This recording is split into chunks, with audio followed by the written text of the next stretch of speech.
Greetings and salutations, Dota fans! It is I, Badger, back for some more Leland Season 10 playoffs. And again, I am joined tonight by the immaculates of all immaculate guests, former NA DPC caster, current Chinese DPC caster, a man of many titles, but currently the Nouns Esports Dota 2 team manager.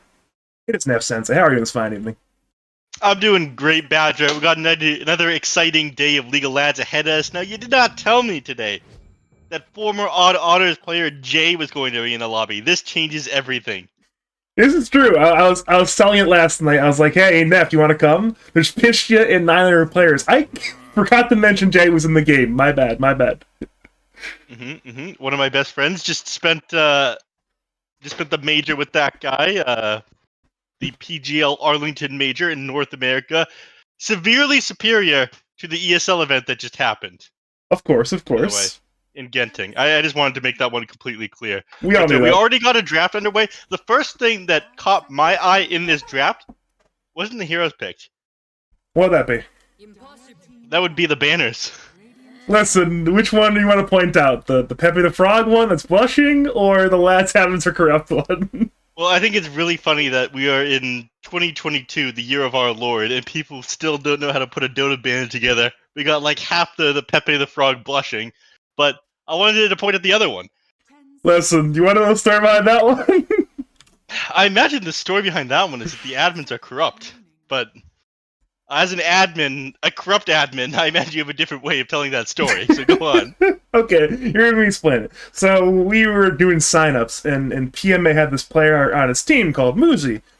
And at the signups, he was below the cap, and then like a week later, he was like 7,700, and the admin team got together, and we were like, you know what, we're going to reject this. And we had a vote, the 6 of us had a vote.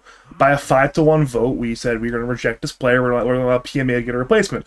PMA saw his player was removed, and Green Team wasn't removed, and Sasquatch's team happened, and he was not happy with the admins, and I understand why he'd be mad. And that's been one of those things that kind of kept it on their chest, like, you know, Lads Evans are corrupt, they rejected my Moozy player, had to replace him with Vico, who, by the way, has been very, very good this season. That's a different issue. And we're in playoffs now, and he gets a chance to show his banner off. All right. If you're wondering, the one dissenting vote was me, and then PMA got mad at me anyways, but what could you do? What can you do? All right, now that we got the little bit of backstory about these teams and, you know, why the Lads admins are the worst people imaginable, we can talk about the hero picks on both these teams, can we not? Yeah, we can go for it. We have a lot of bands, a lot of picks here. And once again, I know we've seen a lot of Undying and Queen of Pain recently. Those have been two of the big winners of the patch, and they're both here tonight, first phase picks. Yeah, I mean, Undying, Queen of Pain are, I guess, like, again, the winners of the patch, but we've seen Viper Tusk up on the other team. This one I see all the time, or saw all the time when I was casting China, as far back as like Perfect World League in late 2020, which is kind of insane. This lane just owns. You do a ton of damage. It's fairly safe. You can kind of flex around the Viper if you absolutely have to. I'm just wondering if it's going to be good enough to counter out Undying, Queen of Pain, who feel like two of the biggest winners in this patch, other than like Chen. But, you know, who plays Chen these days? To be fair, Chen was also a winner of last patch, so he was already good, you know? Like, we already saw a ton of Chen last patch. This patch we still see Chen, but now we have Queen of Pain and Undying. I guess Omni Knight in the game. Two more picks coming out. The Mars and the Phoenix. Okay, we got another classic here. The Viper and the Tusk is one, but the Phoenix and the Mars, the tale as old as time. This one is good, and I'm not sure if you're familiar with the change to the Mars arena in this most recent patch. Enlighten me, because I think I know it, but enlighten me anyways. Alright, you can no longer fly over it. So originally you couldn't fly over it, except you could, and then they changed it and said you couldn't fly over it, but you still could. Now you really can't fly over it. Okay? And before it was based on flight height, if memory serves, so like Batrider couldn't do it, but like Wyvern could do it. Now it's just no, there's no flying over it. Yep. Not even like Night Stalker can do it. You can't like walk into it and then try to hop out with something else. The method, it just doesn't work. I tried a number of different ways to get over it. So you're gonna have to stand your ground and fight inside the Mars arena, and who better to do that than Ursa? Let's fucking go! They've got such a brawly lineup here. That's been the name of the game the last 3 patches, but especially this most recent patch. There's been a lot of brawling going on, and, you know, Tusk, Ursa, those are some brawling heroes right there. Should be a lot of fun team fights. Mm-hmm. It should be. I'm interested in seeing how both these teams run this one out. It is surprising that they would ban out the Lina after picking up the Mars. Generally, the Mars picks up a Blink Dagger and is fairly good against the Lina. I guess they just want the Queen of Pain to have as good of a lane as possible, and you're never going to be able to get close enough to throw like a Shadow Strike onto the hero. If memory serves, Piscius played the hero as well this season. He's played it very well, so I'm not too shocked to saying, you know what, he's the sort of hero where Piscius, the highest MR player in the lobby, can own on mid lane, buy a BKB, buy damage items, just click some heroes down. Even though the arena is a counter to it, you can always, wait for the arena or BKB in and out of the arena. So there's still counterplay for the Lina there. Mm-hmm. Now, what are his methods for playing this hero? Does he run like magic damage Lina? Does he go right click and carry his team? There's two kinds of Linas in this world. It's been a while, but I'm pretty sure it was right click. I'm hoping I'm not mixing it up with him up with another player right now, but I'm pretty sure I recall a game where he just went absolutely off on the right click sort of Lina with Silver Edge, BOT's BKB type build. Mm-hmm. Apologies, I'm sure everyone could tell that I was eating right there. I reheated a donair kebab because I forgot that I was casting this for the last 3 hours. But as they say, the show must go on. Sometimes you need to replenish your energy, A little bit of audio feedback is okay if you get the energy for what could end up being a 40-minute game, a 50-minute game, a 60-minute game. You never know what you're going to get. The best of three. 3 games, everything going to 60 minutes. That's just how Lads is when I'm casting it. If memory serves, our the VOD from the last BO3 we casted a few nights ago went over 4 hours. So yeah, it's a non-zero chance it might happen again. Yeah. That's why, I thought, I could tough it out, not eat before the game. It could be quick. No. It's just Lads, anything can happen, man. So I was like, grab some food. That's why we were a little bit late to start the cast. We had the draft screen on, like a little cast starting soon text on screen. Come on, that's not why we're late. We're late because of the players. Come on. We could be late for 2 different reasons. Okay. The difference between the game being late and you also being late. These are related but independent events. But you know what? How many people were in the lobby at match start time? Exactly 3, but 2 of us were casters. So players only 1. There were more casters than players. I'm sure they were just like doing their warm up, playing their scrims, their overthrow matches to get themselves good lick at their button pressing before the match. I know, at the very least, Radiant's carry player, Ice Yeti, was definitely doing that. I was trying to invite him to the lobby, and he joined some kind of... I'm not sure if it was training polygon or what, but he was definitely not responding to my invite. He had things in his mind. He wanted to win this series. So once again, Bloosher Revamped, they came from the winners bracket. They played round 1 winners. They were the favorite in that series. They lost that series. So now, once again, both teams have their tournament lives on the line. It's a loser's bracket BO3. If either team loses 2 games tonight, they're done for the season. So it's winner go home time. Yeah, hold on. I'm pulling open this bracket right now. Moozy's crying. Okay. So unfortunately, we're not going to see the the Odd Otters Civil War up until one of the later rounds. I'm interested in the lore behind that one because apparently Sasquatch has still not forgiven Jay. You know what? I'm sure. Last time they played, there wasn't any like bad all chat going on. I know it's still a little bit of animosity, at the very least in one direction. So maybe one day they'll repair their relationship. But that's a different issue. Yeah. Neither of those people are ones to start the banter. They're both ones to end the banter. Yeah, and they're both not bantering anymore. They're here to play Dota 2 and Dota 2 alone. Last 2 picks came out. Troll Warlord for the Dire team. Pangolier Middle for the Radiant team. Mm-hmm. All right. The Pango... I don't think I've seen enough of this one. I saw Quinn playing in a couple pubs recently. This hero has just always been solid. It is super annoying to play against. Actually, it was in that 60-minute game that we were casting the other day. Yeah, we had a very strong Festival Pangolier that really delayed the game about 10 minutes longer than it deserved to be because he just played that well. So you never know what you're going to get with these Pangoliers sometimes. And I don't believe Pangolier is able to get out of the Mars arena either. He'd have to Rolling Thunder in order to escape. He can't just get out with his swashbuckle anymore. Before, I think he could run into the wall and then swashbuckle out afterwards. We're going to find out. We're gonna find out, aren't we? Yeah. God, you've got very scary team fight that you're playing against here on the Moozy team. I'm a little bit worried for Bloodshare. Like, yes, Icy Eddie could get on top of the Phoenix, blow up that egg with a quick overpower. But if this ends up going to the late game, I am concerned about the amount of damage that they have on Bloodshare. I'm gonna go with Moozy as my favorite for this first game. I think I just like that lane. I like that Viper Tusk lane. They picked the first phase, and I think it's just going to absolutely own. I don't like Troll that much from behind. Now, maybe PMA just owns the lane. Jay feeds 4 times. Maybe it's different, but I think Jay's going to have a very good lane, the Viper, and as a result, I think Bloosher Revamped are going to have the momentum they need to take this game 1. But it's fun when we disagree, because no matter what, something will be a bit of banter to talk about in the post game. It's always fun to remind the other caster, like, hey, you were wrong.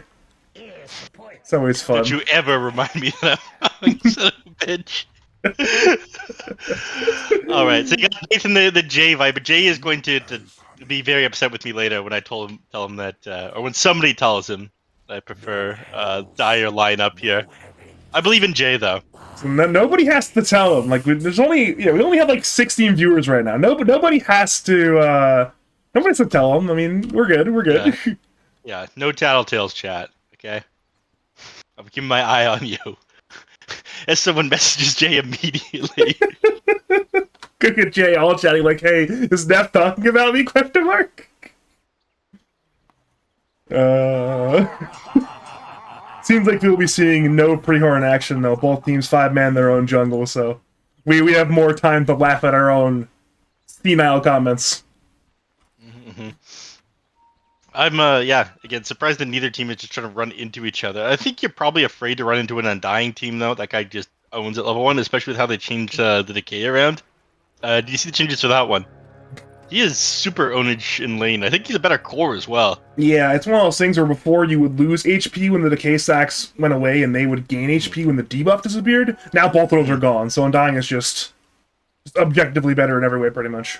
Yeah, exactly. It becomes that much harder to like turn things around on him and find a quick kill when like a double decay is expiring. Before he'd lose like 160 HP. Now he's able to stand his ground fairly well. So it is good they have like at least one ranged hero here against the Undying. Unfortunately, Tusk is not going to be able to provide too much in this lane. Tusk usually loves getting close to heroes, but somebody like Undying, he just wants to like sit further back. He's probably gonna make rotations over to the mid lane, stack camps, do that sort of thing instead of spending too much time inside the lane. Ice Shard's level 1. Interesting. Jay is going to take a lot of damage. He might barely die to PMA, and the magic stick saves his life. Important stick there from Jay. PMA didn't run the calculations. Jay clearly did. So he manages to dodge getting first blooded there, but again, not much this Tusk is able to do. He, in fact, just walked up to allow him to get a double decay off into both Jay and himself. That was only a single one, though. You take a look down here at the bottom lane. I'm really not sure how much Omnit's going to be able to provide against the Mars here, but it looks like you went Hammer Purity level 1. I am not familiar with this guy's laning at all. You've probably seen him in a couple of games. Is this the build? Just max out Hammer of Purity level 1, trade harass with the enemies, or what? I mean, it might be. It's one of those things where you get the damage and the slow. It's very good for kiting into most heroes. Problem is, it's the Phoenix. Not the easiest hero to run down, but at a certain point, you gotta go for something to trade in this lane, and I think the math would say Hammer is best for trading in this game. I mean, between the Hammer and the Purification, there's a lot of pure damage you're putting out here. But yeah, once he's out of mana, I think that they just like zone the Ursa out. Not much he's going to be able to do, and he's already seen pretty low on HP. Mana's not looking great either. It's one of those things, you play 5 sometimes, you play 4 sometimes even. You accept your death, you TP back, you deliver regen, you fill bottles sometimes. Problem is, that's happening top lane, where Jay actually gets saved by Bunions. Oh, another stick to save Jay. The dive is continuing. PMA is low. PMA is dead. First of all, it goes to the Viper. Jay, CB is diving, wants 2 kills, but he might just be too slow. His move speed is too low. He cannot reach the Tusk. Oh, a bit of a disastrous dive. Dire were winning the trade so heavily. A PMA tanked the tower and died to the Viper. I mean, you're playing Undying. You really can't help yourself when you're diving a tower and the kill looks juicy. He's out a lot of mana now on the Dirge as well. He's only got 1 mango left. I'm not sure. Oh, they ended up missing the what are these things called again? The banner creeps. The Flag bearer. flag bearer Flag bearer. creeps. That's the one. Yeah, they ended up missing the flag bearer last hit there on Jay. You hate to see it. That's It's a lot of truly gold the there. worst feeling in the world. It's effectively losing 3 creeps. Like, there used to be the effect of, oh, you missed the range creep last hit. It's pretty sad. This is just so much worse than missing the range creep last hit. Yeah. Now he's level 3, he's manning up on these heroes even more. He's got to be a little bit careful with the troll, though. He's got no points in Fervor, but a lot more movement speed than the Viper when he switches over to his melee form, so can't fall too low here. But yeah, he actually opted not to chase the Undying off after that tower dive there. Instead, he focused on just getting last hit, so playing this lane as steady as possible. And I think he realized that, like, letting the Undying go and letting him exist inside this lane with no mana is, like, just as valuable as finding a kill onto him, if not more valuable, because then he's not zoning him the Tusk out. It's one of those things where Jay hasn't been doing that well on CS, so you take every single last hit you can get at this point. You don't pass it up to the Undying for a maybe kill. Yeah, for a maybe kill, especially when he's sitting in no mana, because he's not doing his job in this lane anymore. Speaking of possibly killing the Undying, he'll tombstone the other side of the Ice Shards. Tusk and Undying both are dropped. It might be a 1-for-1 here. Snowball will delay the death on the Tusk. The creeps are hitting. The zombies, never mind, just stick from Tusk. He should be able to be fine here. So again, one more kill for Jay and Bunions in the top lane, so that's a good start for this Viper Tusk lane. Yep. And he doesn't opt to go back for the tombstone, try to get the last on that, because he figures trolls can deny that one. Yeah, like you mentioned, decent start over there. Mid lane we have not touched on at all. This Tusk Queen of Pain matchup here. Sorry, not Tusk Queen. We have the Pango Queen of Pain matchup here. It's one of those lanes where the Pangolin and the Queen of Pain, it's kind of a boring lane where, unless either side really goes crazy, nobody should die there. Though, I mean, once again, it is ultimate time soon. Both mids are about this 6. And there will be the all-important minute 6 power rune, so maybe things will happen then. Yeah. Not easy to find a kill off into the Queen of Pain. Guap actually has a pretty easy time rotating on a lot of these heroes when she hits her 6. I'm a little bit concerned about what happens there. We'll keep an eye on it. It'll be after this in this next creep wave. Bottom lane looks like we're about to lose. He's got a burst heal. That is 90 heal. Pure heal right there. Now he's fine. Yeah. Top lane is where the action's at. Yeah, Tombstone just came up from the last time he died. He couldn't get it off in time. The animation was too slow for the cast animation. So again, that's an unfortunate thing where you die on Undying, you use your Tombstone. Tombstone, I believe, didn't get lasted. But again, Tombstone's still on cooldown. Bottom lane, Agile might finally die, but the Spear will have to be hit. Or maybe not. Rebuke will be enough to bring down the Omni-Knight. Nice finish there. Queen of Pain has hit level 6 since then, but no mana to make any rotations. I mean, you're banking on like a regen rune spawning down in the bottom lane. That's the only way a play happens, in my opinion. Where's the rune going to spawn? Nice? Oh, Queen of Pain will lose the 50-50. It will be top. Going to, I'm assuming this Pangolier after he fills his own bottle. Vico needs to be a little bit careful given there's 3 Radiant Heroes right here, but he'll be fine, I'm sure. Yeah, as long as he keeps Blink off of cooldown, he's probably going to be okay. The only stun they have is the Snowball, and that's not going to be enough to be able to kill this Queen of Pain. Unless you make, like, you know, an even more massive error. You blink forward or you blink away when Pangolier has, like, Swashbuckle off of cooldown still, so you can Swashbuckle onto you, then Rolling Thunder, but I don't think we'll see that. I've been looking at Twitch chat a little bit. Apparently there's a lot of Team Bloosher Revamped fans here tonight. There's a lot of fans of Agile, a lot of fans of Jay. I did not know there were so many Bloosher fans out there. But I'm excited for it. Yeah. A popular team. I'm just concerned about their ability to win this if the game ends up going late. It's going great so far. They're about to lose Undying again. It might just not go late. If you can't win late, just don't go late. Go mid. Simply don't go late. That's what I would do against the late game lineup. I would simply win faster. You gotta try sometimes. You have the Ursets of a hero who accelerates very well. Grab that Roshan, grab that map control. Just outplay your opponent. How hard can it be? And this is one way to outplay right now. Gank with Pish's Invis rune. Problem is Mars and Phoenix are under the tower, so it is a bit easier said than done right now. Yeah. There's also a sentry that would have caught the Pango if he had walked up that hill. Placed there by X... I was about to say X Nova. You got some big names and lads now. You know, we used to have Double King. We have some big players. We got X Nova in the league. You know, we're getting some big talent here now. Yeah, that's XO.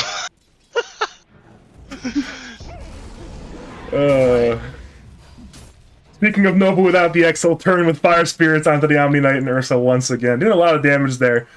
We're looking at possibly Phoenix having 6 quite soon. He's about to hit 5, so the total might even just go the Undying instead this game. Yeah, he's only sitting at a weak level 3 right now, and he can barely exist inside the lane against the Viper. If he shows himself, the troll isn't around, he just gets hit by a Viper strike and run down with his poison attacks. Sad days to be Undying. Didn't get the start he wanted. He's 0-3. When's the recovery, man? Eventually. Yeah, you have Tombstone. Eventually. Tombstone's always useful, you know? It's very rare that Tombstone is not useful. And even though there are a couple of heroes who can hypothetically kill a Tombstone, like say Ursa Overpowers when it comes to mind, you don't really want to overpower and kill a Tombstone. It's not very fun. You're not getting Fear type stacks on a Tombstone. Totally. I say as I take another bite from my kebab. Look at that, though. Action that needs to be play-by-play cast. Yeah, it is an arena bottom lane. The 3v2 right now. Omni will attempt to heal the Ursa. Ursa is not 6 quite yet. He has 7-1. Tardis will attempt to escape from the Earthshock in 4 seconds. Agile's trying to draw attention, but Dire of the Rise and the Prize going for the Ursa Bear. Thanago is entirely missed on the Ursa, but it'll hit the Omni Knight. Ursa now dies to the Phoenix. Dire go for one more with the Spear kill on Agile. It will be 2 kills, and a tower last hit as well headed the way of Moozy is crying on the Dire side.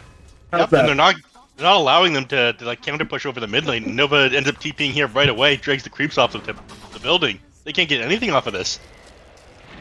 Tries to jump forward there on the Pangolier, but yeah, they lose a tower, they lose 2 heroes, and they don't even get any chip damage in on the mid tier 1. This is fantastic for Dire. Movements. Yeah. Absolutely, even powerful is the right word. You had it on the mark there.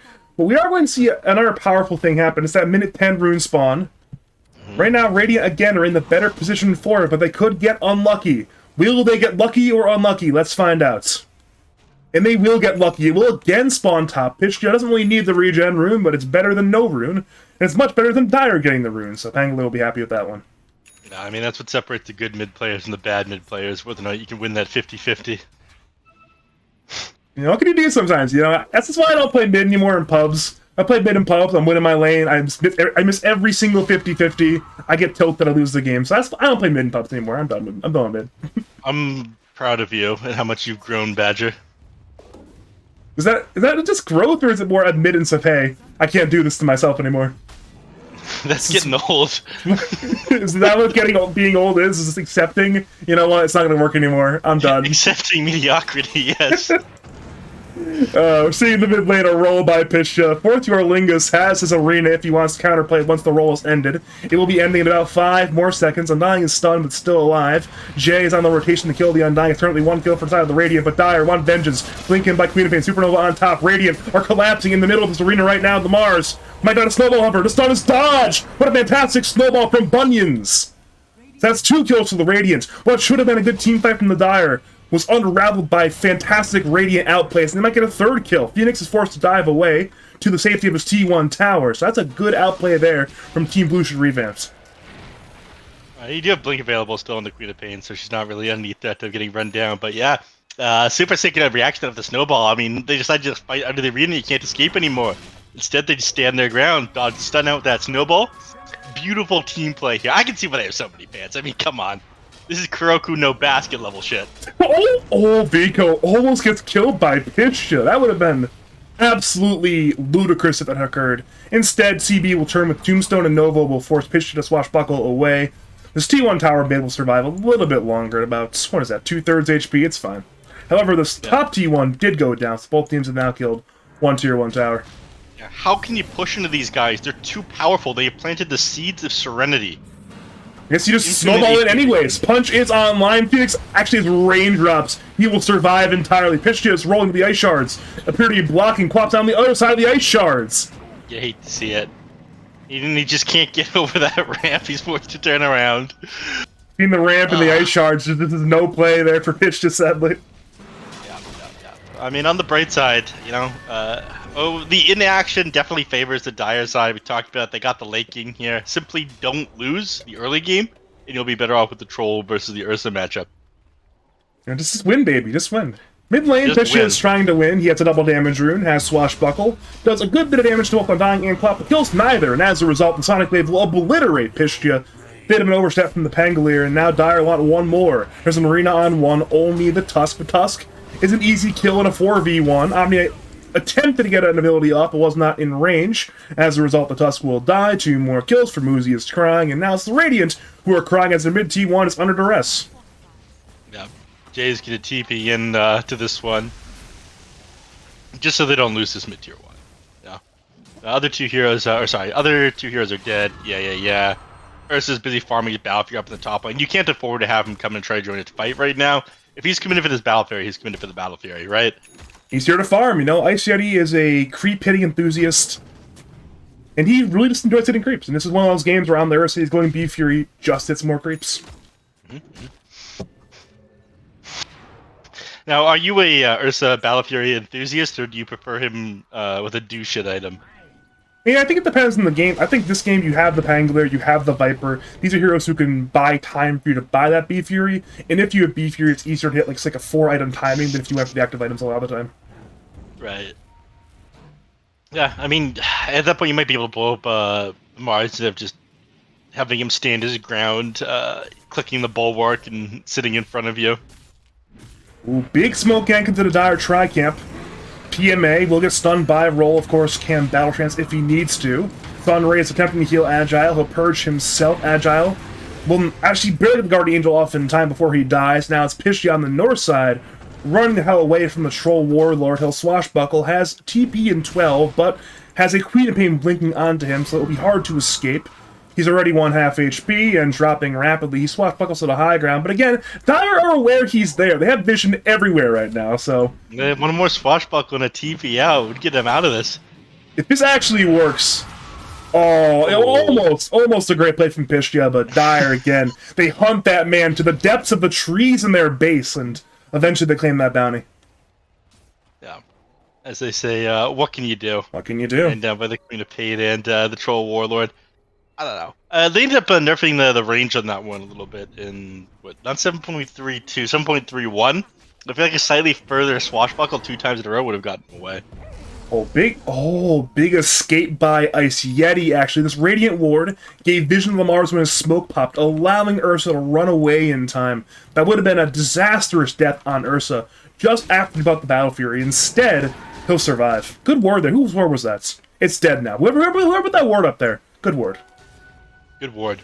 I have a question that I needed to ask you. What would that be? See this Lance of Pursuit on the Pingo? Okay. Does he do bonus damage when he hits people on the back with Swashbuckle? Maybe? I mean, I'm not the right person to ask this question, but I'm gonna give it a solid maybe. Alright. I think if it applies the slow to them, it applied the slow to that troll. That sounds correct. It sounds like it would do the bonus damage in that, if that's the case. It would just be a debuff, right? Where you would supply the extra 12% damage. It's slow, right? It's 12% slow and 15 damage that it does. You know, I'm pretty sure, yeah, that counts. Is it physical damage or magical? I would actually need to test that one. Whatever. I'll test in the lab after this game. I'll put 4-to-1 odds on physical. Physical? Right. I mean, they had to change Brigand's Blade around, didn't they? That's still an item, or did they remove that? I believe they removed that one.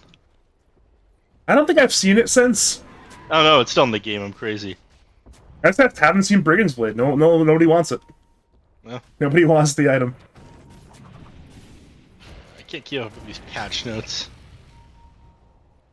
Yeah, it's one of those things where you make your patch notes as long as, you know, the Epic of Gilgamesh. It's a little bit hard to remember every single detail at every single moment.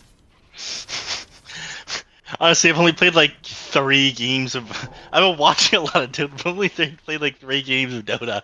I've been paying super close attention to the neutral items. Alright, let's see here. This Watch Dire Analyst. smoke might not work. A courier has died, but they need more than a courier to kill the smoke gang. Problem is, Radiant are under a tower. They're good. There's your Brigand's Blade, by the way. Troll Warlord just got one. We've answered our question. We already knew the answer, but Brigand's Blade now definitely still in the game. said they're gonna TP away from the top line. Yeah, he's gonna want to continue to dodge for the next little while. You mentioned the Blink Dagger that he's working on. I think Blink Dagger plus one other thing before he's ready to take a team fight. He probably wants a BKB or some other item that'll allow him to have a little bit more burst damage before he goes into a fight. I mean, it's one of those things where he wants to go with the Blink Dagger into Roshan, and then with that BKB time, get the second Roshan, perhaps, and the free shard as well. That might be the point where he's just too big to fail. Like BKB, Blink, Hold on, we got some shard, half an item on top of that. Speaking of blinking, yeah, Blink Mars Arena. Almost missed the kill bottom lane, but good kill on Jay there from Nova CB in fourth. Hold on, I was looking at some of the big branding in chat. Agile also pinged the smoke and then took the timer so he knows how many smokes they have left. Holy. Incredible. That's some next level play right there. We're now seeing a next level pause in the middle of a swashbuckle animation. Apparently, it was the game that paused for us as Bunions, Mr. Buying Onions, has disconnected. So that's cool.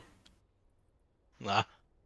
Give it a chance to evaluate everyone's item builds and whatnot at this point. We see, I mean, I think the biggest takeaway when I look at these two drafts, that I see the Ursa and the Troll Warlord, is that this is a Yule Scepter game.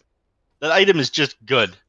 Did not nerf it this patch. In fact, I think they made it better because it dispels you on the lift up instead of the fall down. It doesn't counter, or it doesn't matter for that many spells, but there's just like a couple, like the Venomancer one, for example, that it's a fairly big deal on. But yeah, definitely a Yule Scepter game. We can see that even though he's poor as hell, he is working on that on the Phoenix. Man's only got boots, wooden lace, and like a couple of mangoes to his name. But I'm almost certain that Voidstone is him working towards a Yule Scepter. Yeah, he has this courier right now is at the secret shop. Staff of Wizardry, Yule's Scepter recipe already there. He is ready when he has that Voidstone money, and once again, only 113 gold. He'll get it quite soon, unless he dies right now. I mean, he might die quite soon, but hopefully for his sake, he doesn't die right now. Yeah, it's quite a pain working on a Kaya Santra. She doesn't have a Yule's. Dude, I genuinely think she should have a Yule's. Everyone should have a Yule's this game. It is so good. You're playing against an Omni-Knight and an Ursa. The spell just makes sense.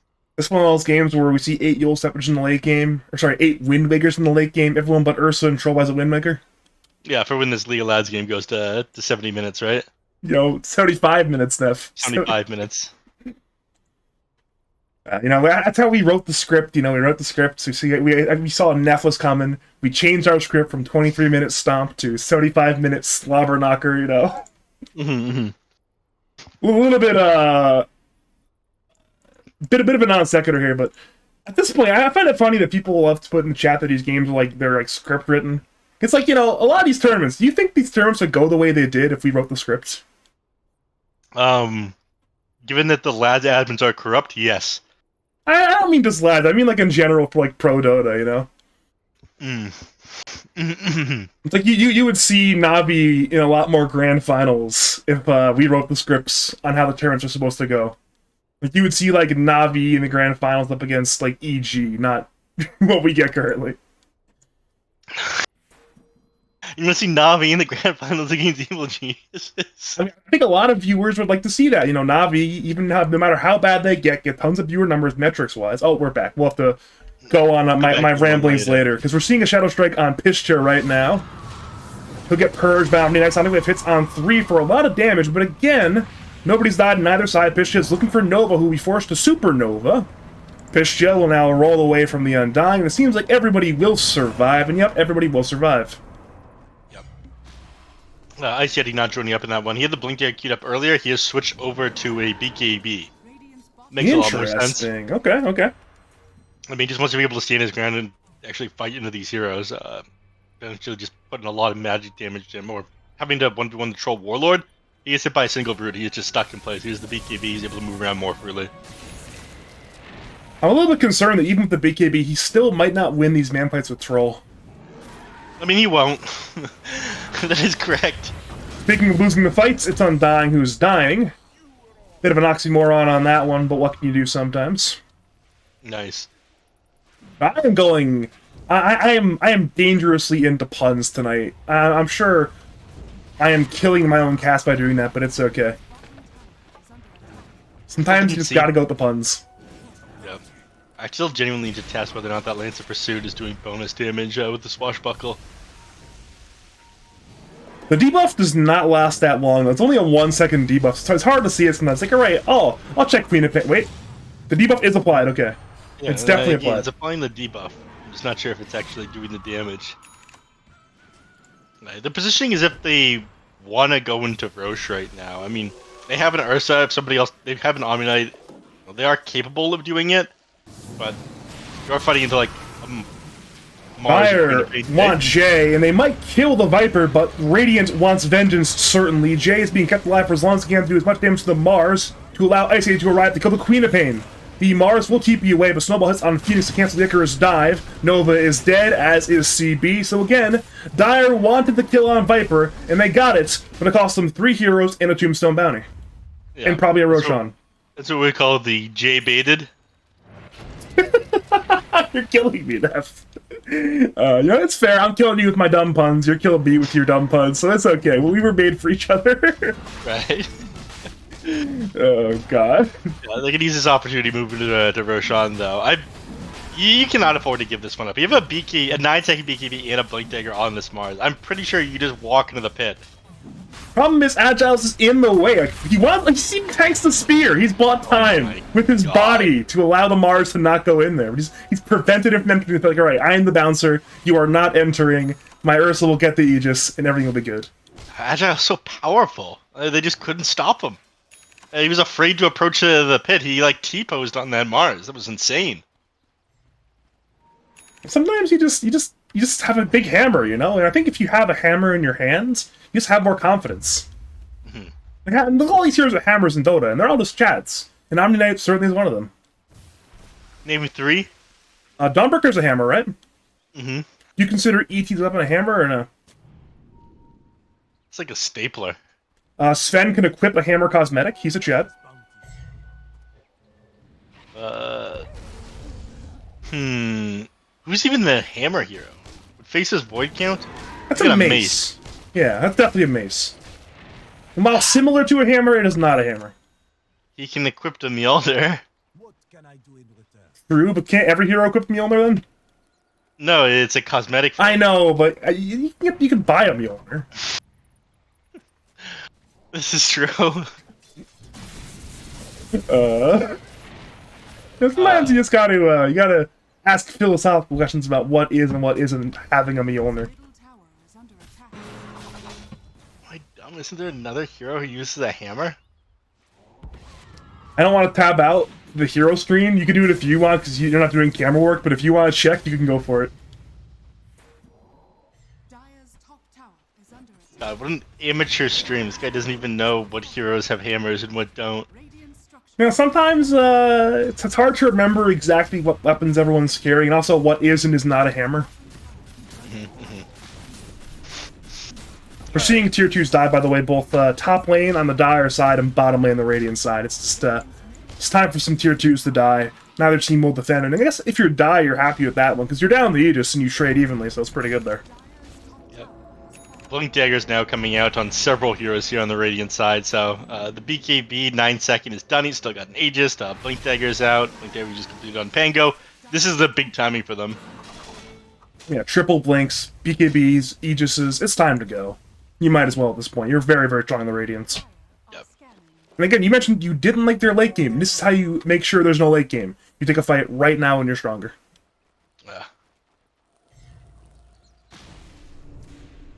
It doesn't look like Ice yet. He wants to fight. He's not grouping over there. He's going to go by the X-Tri camp, but is now a duo camp on his way there. Okay, now his team is going. He's not part of the smoke, and he arrived pretty late. Okay, TP's in. Seems like the main body of the Radiant team will jump right now, though. They have vision on Phoenix and on Dong, as well as the Mars. They choose the Mars, who will BKB in Arena. Radiant use their BKBs as well. Fourth year Lingus will TP away. The punch is on cooldown, therefore there is no TP cancel. And the Dire will absolutely disengage. Happy they disengaged for only BKB usage. Incredible stuff. 10 heroes run into each other and absolutely nothing happens. Hey, one BKB was used on one team and one BKB was used on the other team. That's some big trades right there. They can continue to try to run them down, though, because again, he's still got a lot of BKB left. As well as these Blink Daggers to force these engagements. They don't know it yet, but Troll is on the other side of the map. So this would be ideal for them to take a fight here. He does have TP, but again, Troll not being there at the start of the fight could be quite nice. Radiant know the BKB and the Mars is on cooldown. If you can find him at the beginning of the fight, that's a great jump.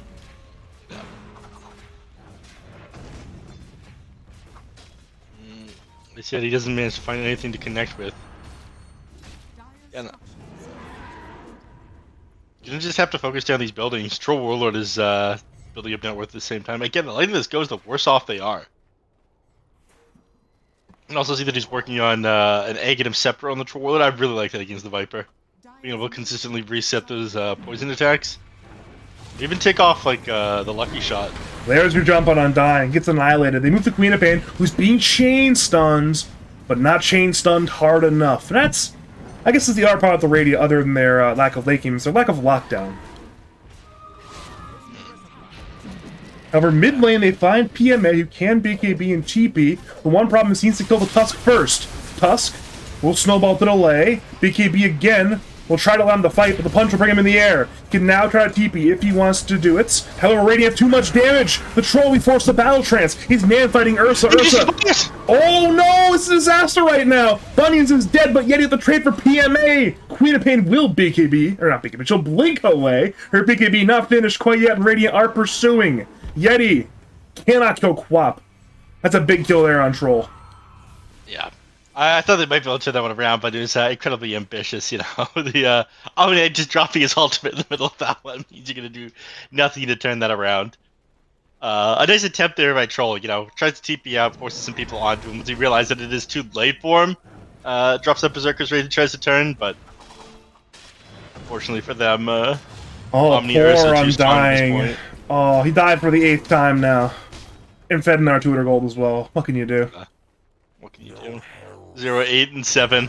I'm sure the man is not having a good time. No, he's not. Like, Undying's one of those heroes where, if you're playing from behind, you are definitely not having fun. Well, they take the last tier 2 in the mid lane. They've already gotten the tier 1 and 2 at the top. Now's the time to go up bottom. They actually changed on Queen of Pain almost to death, but Queen of Pain blinked into the earth. That's just a great play there. You had it from the side, prep tag team, blink in, perfect roll, perfect shards, and they set up with other heroes for when she blinks away. That's just great coordination from Team Bloosher Revamped. This is a beautiful play right there. I'm telling you, these guys should rename themselves to Kuroku no Basket. The powerful teamwork here. You made the Kuroku no Basket reference twice. Now I'm gonna keep letting you make it. We're gonna see how many times. I'll shoot for another one. How's that? You gotta sneak it in there though. You can't do it in like 5 minutes. You gotta sneak it in there way later. Yeah. You know, game 3 after 82-minute team fight. Then you say, we've reached the anime style apex of the cast. It's truly Kuroku no Basket. Bottom T1's dead, by the way. It's another outer tower dead, and Dire are now down to 1 outer tower remaining, and usually Dire would have a free glyph to use, but because of the 7.32 change, there is no free glyph. You will now lose your tier 2 tower, therefore you will lose all your outer towers, and Radiant will set up camp in the what was formerly known as the Dire Tri-Camp.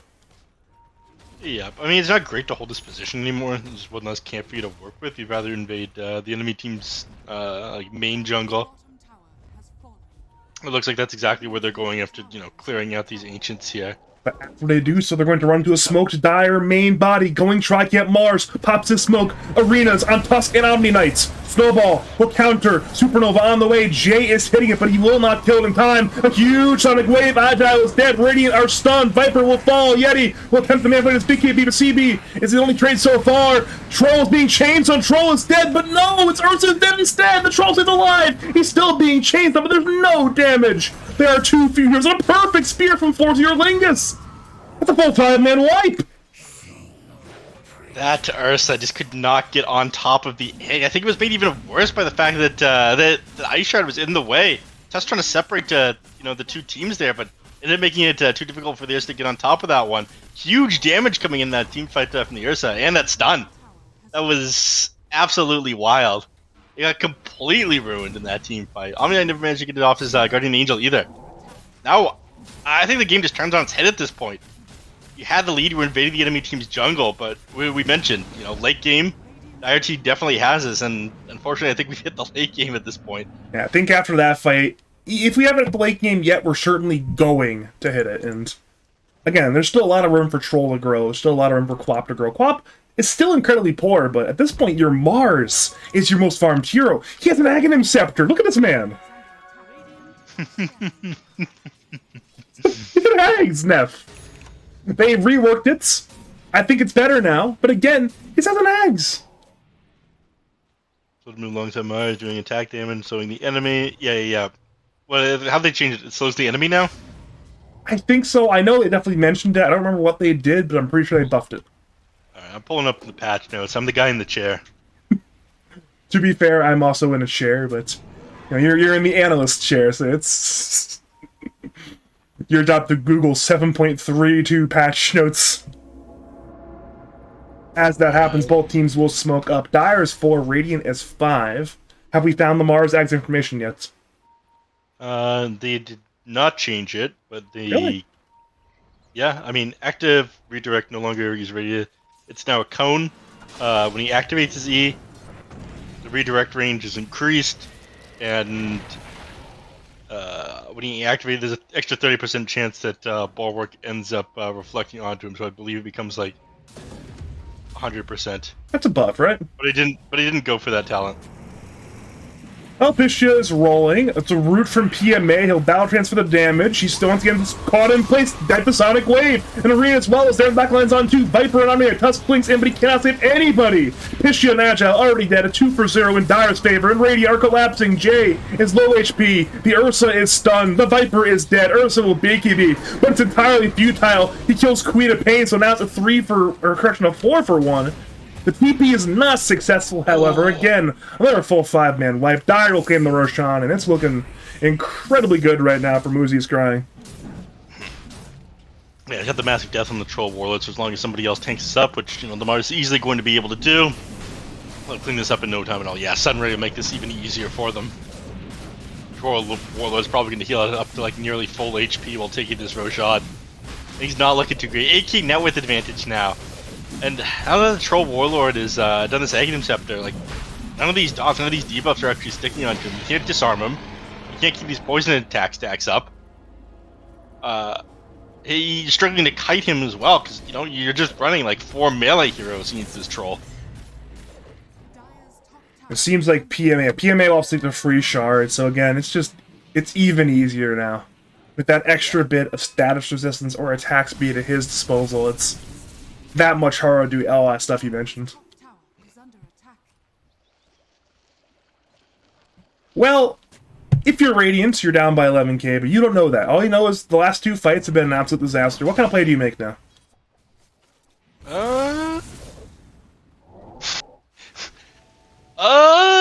That's an excellent question there, my friend. So, I'm hearing cry in a corner and get ready to call GG. Got it. There is always a way. Sometimes that way is, paid with the enemy's decision-making and not your own, but there is always a way. I was gonna say, the enemy making a mistake is always a play in your back pocket, though. There's no game that's truly unthrowable. I'm trying to generate a way from the win that's not have the Dire team throw, and it might be right now. It's a 5-man smoke. Radiant are not aware of it. Again, they see no heroes. They have to know something is up right now. They've already sitting on top of the high ground. They could have run them in like the worst goddamn position. It looks like they're about to lose. Well, they're going to see Pistia, but the Mars not in range. Okay. I clear out the Observer Ward because of that, though. Yeah, it's better than getting your Pangler cleared up. Yep. Oh, the Ogre Seal Totem. This is a fun one. Is he gonna hold on to it? No, he's holding. He's already passed it up. He wants this Mindbreaker. He's good. Very boring. Who's gonna hold the Ogre Seal Totem then? The answer currently is nobody. Nobody is interested in Ogre Seal flopping quite yet. What about the Tusk? I mean, he's just holding on to the Seed of Serenity right now. Let's see him holding on to the Ogre Flop Totem. That thing is a ton of fun. Alright, speaking of fun, he's now got his Aghanim Scepter. Okay. You got a real ability to defend this base at this point. TPing in, vector target, kick him back into your tier 4s. If you can separate these guys, you might actually be able to win a fight. We're talking about what would turn this game around. This is it. Some sick play with a Walrus Kick. Yes, he is killing it at tier 4s. They'll be shocked. They'll be appalled. Problem is Dire, again, they're just not taking the bait. They're playing it slow. Their only problem is equilibrium in the bottom lane, but if they really wanted to, they can begin to cut this wave with a hero. They seem to not want to give Bloosher Revamped any opportunities to get this fight gold. They know they're stuck in their base. They know they're winning the economic game. And they're playing it slow. Yeah. At a certain point, you recognize this. It forced to leave your base. Go try to find a solo pickup, but you pick the wrong hero. The game's just over. Especially when your lanes are pushing like this one. Bottom is shoved all the way down to the Dire side, but that is it. They're gonna send someone to start cutting these ones pretty quickly. I imagine the wave will start pushing in the zone. Yeah, we're seeing Mars. He cut the last wave. He's cutting this wave as well. So again, that wave is not immortal. Eventually, it's going to die, and then when it dies, all 3 lanes coming in. The economic game is that much better for the Dire side. Snowball. Walrus punch on Vico, he'll beat KB, he's bashed, he's dead! And that's the play you mentioned. You mentioned it's fun time with the Tusk Ags, and his first reveal annihilates the Dire side mid laner. Yeah. What can you do? I guess die under tier 3s, get bashed and die. Radiant want more fighting. Troll will turn, Spear, that is on solo save for now. So nobody's stunting on the Radiant team. Agile could use his ulti, and he will use his ulti. Everyone's still dying right now. Supernova, Sunray, the combination is far too much. Radiant lose too. Radiant, chain stun Mars, however. Mars is dead, now Troll is broken. He's slowed by Hammer of Purity. Omni bought back into the fight. Battle Trance, correction, Rampage, activated. Pistia disarms him. Troll still on the run. He's slowed by Shield Crash. Now turns with the Axis. Pistia again trying to fight. Disarm. The damage. It's enough. That's 1 life lost on the Troll Warlord. Mars will buy it back. There's no close TP. Another bash on Troll. Troll will bounce, but again he's bashed. He's trying to man fight. Roll away by Pistia. Jay will BKB. Man fighting. Yule's on Ursa. Sunray on top. Radiant focus the Troll. However, he's disarmed again. He's broken. He's dead. So is the Undying. Now Phoenix has dive on cooldown. Fourth Yolingus has returned, but Dire are collapsing. Phoenix half HP, Rebuke on 3, Spear on 2, killing Pistia. Now Agile is taking a ton of damage, but Ursa will destroy the Phoenix. Now Mars in the 1v3 will kill the Omni, but again, it's another 1v3 with Tusk arriving and respawning. Fourth Yolingus is dead. That's 5 dead on the Dire side. The Aegis lost, and at long last, Bloosher Revamped. May it begun the huge comeback. They're just running it down the mid lane and they ping this one out. That's exactly where Ursa wants to be. As long as Viper gets down there as well, is he going to pull the trick? Hold on. I'm not sure if they patched it, but previously you could buy boots to travel, TP to the creeps, and then sell your boot to travel while you're TPing. And it wouldn't cost anything. Alright, he's not going to do it. He's going to push bottom instead. Boo, boring. I'm not sure if it still works. I mean, it's a big wave anyway. That's a lot of money. And if you don't kill it, then eventually your tower will take some damage. So, again, unfortunately for Bloosher Revamp, they will not get any towers out of their fight win. So no towers, no barracks. And there's no Roshan to grab out of, so there's no big objectives. Again, they farmed the map, they grabbed the Dire side outpost, but I think they wanted more than that. But again, even though they didn't get more than that, that's about a 6k gold swing, so I'm sure they're very happy. One thing we didn't touch on the previous fight is how Troll Warlord just instantly dispelled the Guardian Angel from the Omni Knight. You hate to see that. Just threw out the whirling axes onto the G8 targets and killed them. And that's probably one of the big reasons why he bought the Ags, but despite that, even though he was just purging off all these buffs, purging off all these debuffs, it didn't matter. He's just more debuffs coming. Yeah. There's too many debuffs. It's probably a pretty big part of against the Guardian Angel, but yeah, against the debuffs, it's not great. Ooh, MKB on Ursa. Ice Yeti is accelerating his game. He's #1 net worth, by the way, so it's fun time. Both teams, by the way, have Roshan in the mind. Both teams have forgotten Roshan cannot be alive, but again, eventually it will respawn, and that will be an incredibly important third Roshan in this game. Yep. By the way, Jay is going for the nosedive on the Viper. Yeah, get him Scepter. Oh. That's good, right? I don't know, man. I haven't seen it in official yet. It should be good, right? He's buying it. It must be good, right? Not necessarily. He could just be buying it because it's funny. Listen, I understand the desire to buy funny items, but you know it's one of those things. Your lads playoffs line is on. Actually, Jay does not care about lads playoffs. Never mind. I was gonna say it's lads playoffs in the Lions, but you know he's he's experienced a lot of amateur and semi-pro NA Dota. So I'm sure lads won't give him the endorphin rush that's some of the other leagues he used to play in did. Wait a minute, 5-man smoke. From the side of he's Bloosher changed his Revamped. mind. Boo! Boring! He didn't go for the memes, went for the Assault Cross instead. I mean, it makes sense. It gives a lot of very cool passives. One less button to press, though. You see, If you're anything like me, you love pressing buttons. he's got 6 buttons. That's enough buttons. 7 if you count shreds. Do you count poison attack as a button? You're right, 5 buttons. Yeah. I was counting it as a button. I probably shouldn't have. No, I mean, that's an attack modifier. You just click that shit on autocast, man. That ain't real. I will concede that one. You are correct. At least it's no longer a one-button hero on Viper. You have to drop your Nether Toxin. You don't have a passive ability that increases damage anymore. Man, those were different times. To have 2 passives on Viper, 2 passives on Wraith King. Now they both have more buttons. Different times. Yeah. Some heroes still have 2 passives. Luna's got Lunar Blessing and Moonglaive still. That's true. People usually don't mention Luna though, even though they probably should in terms of like these 1-button heroes. Because Luna's always had 2 buttons. Like historically, a 2-button presser. So it's just have the same stigma that say Wraith King used to have. Yeah, Wraith King 3 passives. Good times. Now you can activate 2 of your passives.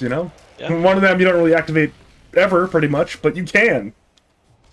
Right. 5-man smoke from the side of Moozy is crying. This could be the time that Dire claws it back. They lost about 2/3 of their lead, and Roshan's alive, and I think both teams know it. Looking at Dire Vision, they see Ursa. A hard target to go on, but a big one if they kill him. Now, Radiant are aware, the roll, it's also everything. The BKB is activated, Dire jump in for Omni Knight. Supernova on the way, Supernova is being damaged, it's low, it's dead. Now 1-for-1, both teams lose 1 support. Now it's a 2-for-1, Dire kill 2, PMA is dropping. We go to Rampage in Battle Trance, looking to man fight the Ursa. Ursa again, it's man fighting, both carries dropping. Mars goes in, on his arm on Troll, but no! It's Ursa who loses the man fight. Jay will attempt to fight his way out. He will fail. As a result, it is a 4-for-1 in favor of Moozy is crying, and again, we saw the great roll attempt completely negated by all the BKBs. Pistio is isolated and Dire, handily won the team fight. There will be a kick on 4th year Lingus, but it will not matter. Yeah. Too much sustained AoE damage in these team fights coming from the Dire side. We don't have enough burst on Radiant. That's a dieback. That is a dieback. And oh no, Pistio. He's being bashed by Roshan. This is not good. He's gonna be fine. He's out of there. Unfortunately, does mean Roshan's gonna go up to the Dire side, though. Not much you can do about that one. But yeah, we are getting into the later and later game here. This is kind of what we expected. It's been a slow burn, though. This is one of those things that, like, the graph's like an actual roller coaster that, you get to, like, your point, you fall, you go back up, you fall again. It's not ideal. We're at the point now where it was an 11k net worth lead, it's back to 11k net worth lead. Aegis to troll the Shard, also to troll temporarily Cheese to Queen of Pain, so no free Aghanim Scepter, but again, 3 cool items for the side of the Dire. Abyssal Blade he's now working on the Troll Warlord. I think once this one's done, he pretty much won the game. I mean, we saw Ursa try to man fight this Troll Warlord in Enrage in the previous fight. This is like 80% damage reduction, and he was still dying. Like, he lasted until the Enrage ended, yeah, but given these people it's relatively even in net worth, it's just so much easier for this 1v1 match to be won by a Troll. It's good for so many reasons as well, like, another really shitty part about Ursa that people don't really mention is the fact that without Overpower, this guy's potential as a carry really sucks, and if you get your timing right on Troll Warlord, you throw these ranged whirling axes off onto the Ursa at like the same time he's hit by a GA and he overpowers, he walks in the fight without that attack speed boost. And then he just gets absolutely destroyed by the Troll. That's a very, very big deal this game. Like, I think one of the things as well, I think both teams need to be very mindful about when these man fights are happening. The last fight, the Radiant one, it was Troll being halberded, Troll being silenced. On the flip side, the last fight that Ursa was in, he was just being collapsed on a 4v1 where Dire had the 4, so... We're going to need some big plays from supports in these fights in terms of, A, not dying, and B, ruining the enemy right-click carry. Looks like we got okay, they're good to go. Yeah, I I was mean, trying to use this opportunity to take a bite out of my food because it looks like a fight was going to break out. You know what, Neph? I will talk for the next 30 seconds. I'll buy you some time. I'll say something just to keep you free to eat your doner kebab. And right now we got Radiance, mostly in their base. Pangolier is top lane, but Dire seem not to care about Pangolier. They seem to care about this bottom set of barracks where Troll is apparently eyeballing it. Problem is, there are Radiant base defenders, and there still is a Pangolier literally bringing the creeps into your tier 3 range. Now it's Mars on the way to defend, so I guess we are back to a bit of a stalemate. Dire are not being too hasty. They have the Aegis for 3 minutes longer, so they don't have to necessarily ram their face in quite yet, but eventually something that's going to happen here. Yep. And it is a good thing they bring the Mars up here. This kind of forces the Pango's hand. If he ends up, if he wants to get away from the Mars, then he's got to use his Rolling Thunder. The moment the Mars drops his arena, there's no escape for this Pango.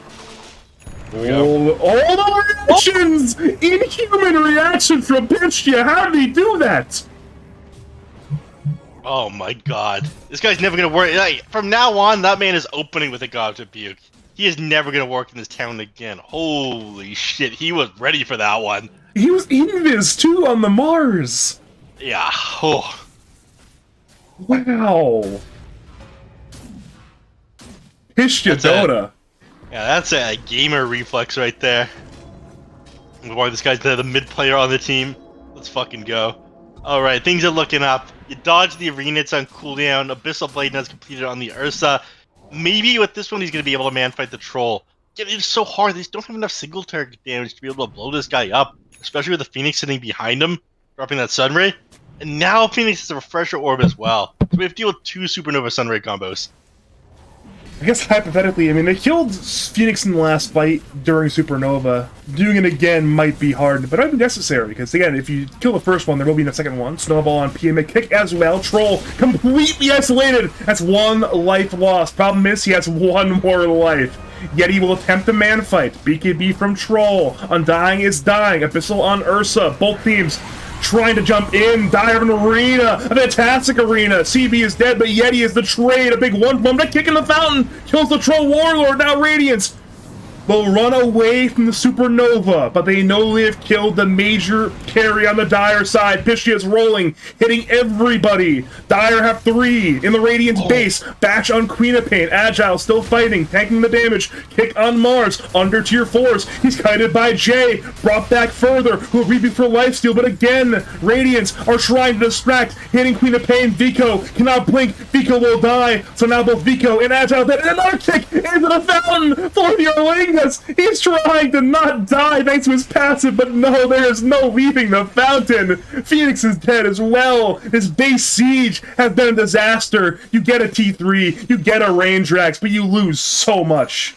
Against all odds, he managed to win that one. Troll Warlord just gives up his first life. He goes down, hesitant to press either Battle Trance or Black King Bar because he wanted to have it when he got back up, but since he's back up, he's kicked into the fountain. Sure, you lose Ursa for that one, but that guy was cool, calm, and collected. He was sitting on his buyback the whole time. He got what he wanted. They all focused him while they lost the Troll Warlord.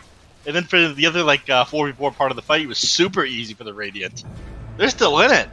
You need to turn your attention now to the bottom lane where Jay going for Rax the Arena off the mark. Oh no, Mars was bought back. If he dies here, it's a disaster. I don't think he'll die. But again, he's beginning to drop. Has Satanic, has BKB. Wants to save his BKB for the next fight. He's hitting Bunions. But Bunions takes CB in further. The Undying now will die back. And again, Bloosher revamped. They're so close to doing the miraculous spear again and missed. Both your Lingus was playing so well all game, but the last 4 minutes have been such a disaster for the Mars. Yeah, a couple of mistakes that cost them so much. I mean, the net worth lead was absolutely insane just a couple minutes ago. It was like, what, 15, almost 20k. Now it's down to only a 5k advantage. You ended up tying up the range racks on the enemy team. This is an even game again. And by all means, it shouldn't be. You should be dominating the late game right now. And once again, they're probably still favored in these late game engagements, but the fact that this game is a game means that Radiant have done the unbelievable to even get here. And right now, they know Undying cannot return for 50 seconds. If they pay attention to him buying back in the team fight, and they should know. Blink in, kick on Queen of Pain. She's Abyssal Bladed. Dire will attempt to collapse in. Quap's incredibly low, will not blink away. Supernova is going to be a huge stun. Bunions is low. Yeti is enraged. His BKB activated. Arena now on 3. Sonic Wave as well. The team fight wombo combo might be enough. Omnia is dead. Yeti is Hex. He has run out of defensive tools. Yeti is now died. Tusk has engaged, but he too will die. Will TP away. Omnia has brought back, but now it's Dire bringing it back, forcing out a buyback, getting 3 kills. Yeah, forced that one a little bit too hard. There really wasn't much to gain there either. They're hoping that maybe they could take this fight close to their base. Maybe they're just concerned about this going any later than it currently is. You know, they figure, all right, if we don't take a fight on our terms, they're gonna stall us out. We're gonna run into Troll Warlord again. Our Guardian Angel is basically useless against this guy because he's got Aghanim Scepter. We gotta try to do what we can here. That's the only logic behind that one I can think of, because they really forced that fight. I think they just they tried some basic addition. They saw they had 5. They saw Dire at 4. They used subtraction even, but it did not work out for them. That's one more buyback. Both Radiant supports have bought back now. Looking at the buyback status. Both teams still have key buybacks. Radiant have 3, including all 3 cores. Dire have Troll and Phoenix. Yep. Now this does start to get a little bit easier from here on out for the Dire side. You see, this Mars is working on a Lincoln Sphere, as is the Queen of Pain. She ended up going... Oh, they removed that talent. They don't have the Lincoln Sphere talent on Quap anymore. Yeah, they removed that last patch. Herself. Yep. He's going for that on herself. Mars is going for Lincoln Sphere as well. I believe he's got it flying out to him right now. Yeah, he does. And as of the last patch, the Walrus Kick is blocked by the Lincoln, so he's not going to have such an easy time initiating onto these heroes. Or at the very least, he's going to need something like a Force Staff in order to break that Lincoln Sphere first and kicking them back into his team. That's been the only thing winning the last couple of fights. It has been this Tusk Aghanim Scepter. Yeah, I believe the kick being blocked by... Yeah, that's a recent change, and we saw in the 7.31 patch when it was not blocked by Lincolns some very heroic Tusk plays by a number of players, including North America's own, Noun's own Gunner Dota, so... Again, he can itemize to pop it, but he's not even itemizing into that quite. He's going for a Wraith Pact right now, so... Lincoln's popper will be delayed for a little bit longer. Well, Roshan's alive, Dire cared not. It's 5-man smoke time. Surprised that they don't try to like hold vision around the pit and go for Roshan. They might change their mind if they say, "Come on, troll, turn back." He has chosen not to run the enemy or the Roshan. He has chose to hit the creeps. Yeah, and now they'll go in a second. They'll scout it out. Come on. All right, there we go. Yeah. They're gonna go for Rosh. This is the more correct play. Aghanim Scepter. Sorry, Aghanim's Blessing, Refresher Shard, Cheese, Aegis. I mean, this becomes such an easy team fight after they have these. They're threading the needle trying to win these fights to begin with. Fighting to all this is just going to feel impossible. Who takes the Aghanim Scepter, though, is my question. Who doesn't have it still? It's right now. So Phoenix doesn't have his. That's a pretty cool one to have this game, though. Could go to Queen of Pain instead. It's still on the floor. Queen of Pain. No way they get the Dirge, do they? I mean, it's a nice Aghanim's upgrade, and he's holding it. There's no way he takes it. He's holding it. He's past it, but again, Mars already has his Ags. He's gonna sell his. Oh, no, that's... no. I hate to see it. You hate to see it. Yeah. What's the MMR of this Undying? What's the MMR of this Mars? Was this a bullying situation? Undying is about 5.5, maybe 6.0. The Mars is probably a hair under 7k. Was this a bullying situation? Maybe it was. Was there bullying in the workplace? I mean, it's like, hey, I'm 13-4, you're 2-12, give me...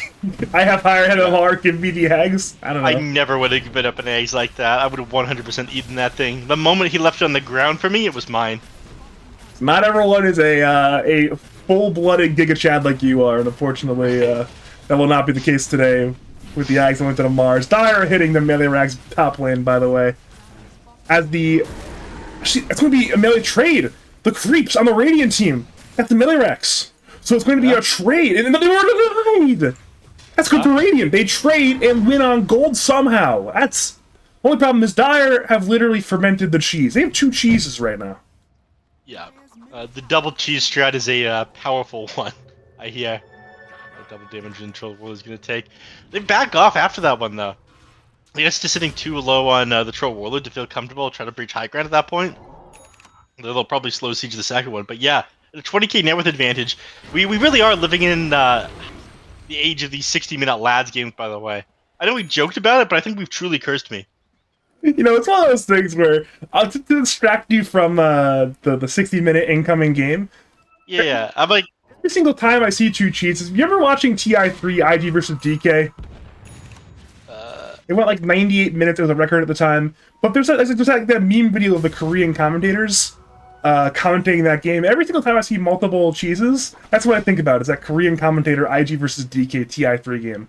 For those who haven't watched it, look it up during the break between the games. It was a truly legendary Dota moment. The Korean casters were just losing it mentally, talking about the cheeses and skins, and there's just some wild stuff. There wasn't even a scan in the game, but they knew. Christian's rolling, by the way. He should survive. We'll survive. He'll be A-okay. yeah, he's gonna run away. Nothing chat about fleeing from the situation, by the way. Maybe both these teams are just installing this one out so it actually does hit the 16-minute mark and we see tier 5 neutral items. Thing is, I mean, if you're Dire, it's a risky proposition to make, because once again, tier 5 items add variance. Sometimes you get crap items, they get good items. So maybe you can grab it with the first camp of the Ancients, control the map in minute 61, minute 62, you end the game, but again... Yeah, but you have to keep in mind that Yeah. creates a window of opportunity for the enemy team. They're going to know that you want to collect those neutral items as soon as we hit the 60-minute mark, and that's when they leave their base and try to find kills on you. You can just as easily end this. Anthony, if I'll you're, find if shoved you're all in the way the to winning tier 2. position, you decrease variance at all costs.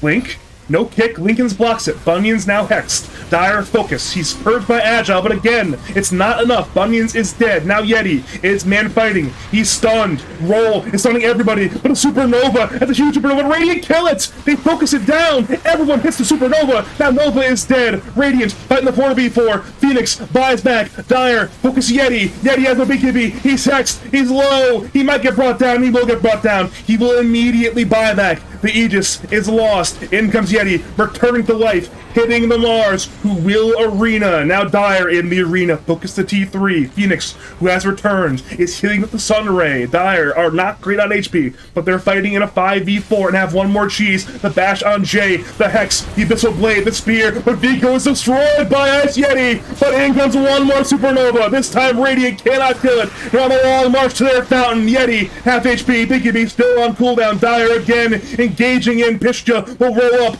desperately trying to save the team fight, but Vico is returning a full HP troll, and out of mana, he's bashed, he's low, has no Aegis, has no BKB, has no life, neither does CB, the Melons are dead, Dire have 3 on the retreat, Pishja is hunting, has the blink forward, a Thor on 2, and Klopp has no buyback, Radiant, they're not pursuing, there is no backup for Pangolier, but he's still fighting, Klopp blinks away, spear on Pangolier, Radiant want to now chase, but it might be too late, Dire lose a lot, but again, they will win the team fight, and it will take even more barracks.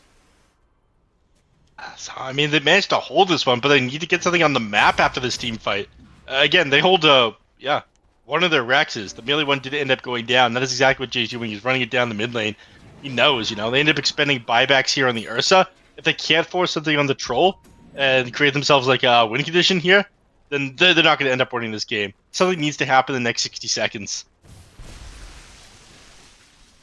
They're just barely down the mid lane. They buy out on the Ursa. I mean, you never end up having buyback, but everything for the Satanic, just for a little bit more of an advantage in this next team fight. And Jay will tear through this building pretty quickly. I mean, he's got the poison attack. They want to hold these buybacks. They want to defend for 30 seconds. And again, there's your... Oh no, the spear again missed on Ice Yeti. He's purged by Agile. Roll. We bop at the BKB of 4th year Lingus. Pishia is actually being hit by Queen of Pain. T3 is dead, but Radiance may have lost their window. Jay hits Thorax twice and then retreats. And we will be seeing some tier 5 items. Yeah, this guy is ungankable. Oh, sorry, this guy is, oh. I'm losing it here. Jay is just, like, sitting super far back, whittling down the racks there with his poison attack. But yeah, I don't see how they managed to win this one now after that last opportunity there. It could come down to the variance, like you mentioned, with these tier 5 neutral items, though. We're only 1 minute away. This is... Hold on, Frenzy Gaming, imagine if that was an egg. Egg would have been epic if they just lost 2 heroes. That's true. It would have been epic. Listen, this, even egging yourself, get the extra attacks to destroy. I mean, it's pretty useful, it really is. Just double tap, you'll be fine. Wait, is it smoke time for Dire? They're grouping like they want to smoke. Maybe they'll catch Radiant at their tri-camp, or what is formerly known as a tri-camp. Are there smokes? There's one smoke. There is a solitary smoke. But no, we're waiting. We're waiting for tier 5s. Oh, here we go, the casino machines. They are rolling up. It is time to see what ships fly out. Pirate Hatch for Pistia. That is not the Pangolier item, but it could be the Ursa item. Ex Machina! Formerly, both teams did Ex Machina. Formerly, in the last patch, was known as the best tier 5 neutral item. Got nerfed, but still very good. This thing got nerfed so hard. 350 mana cost for this thing? On a hero like Troll Warlord, when he's like spamming at a skill with the Agnum Scepter, he legitimately could run out of mana and not be able to use a second BKB or a second ultimate in these fights. Like, that is a problem. If he holds his Ex Machina... Wait, does he have a cloak flying out to him?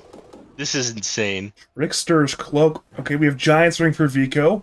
Book of Shadows also for Vico.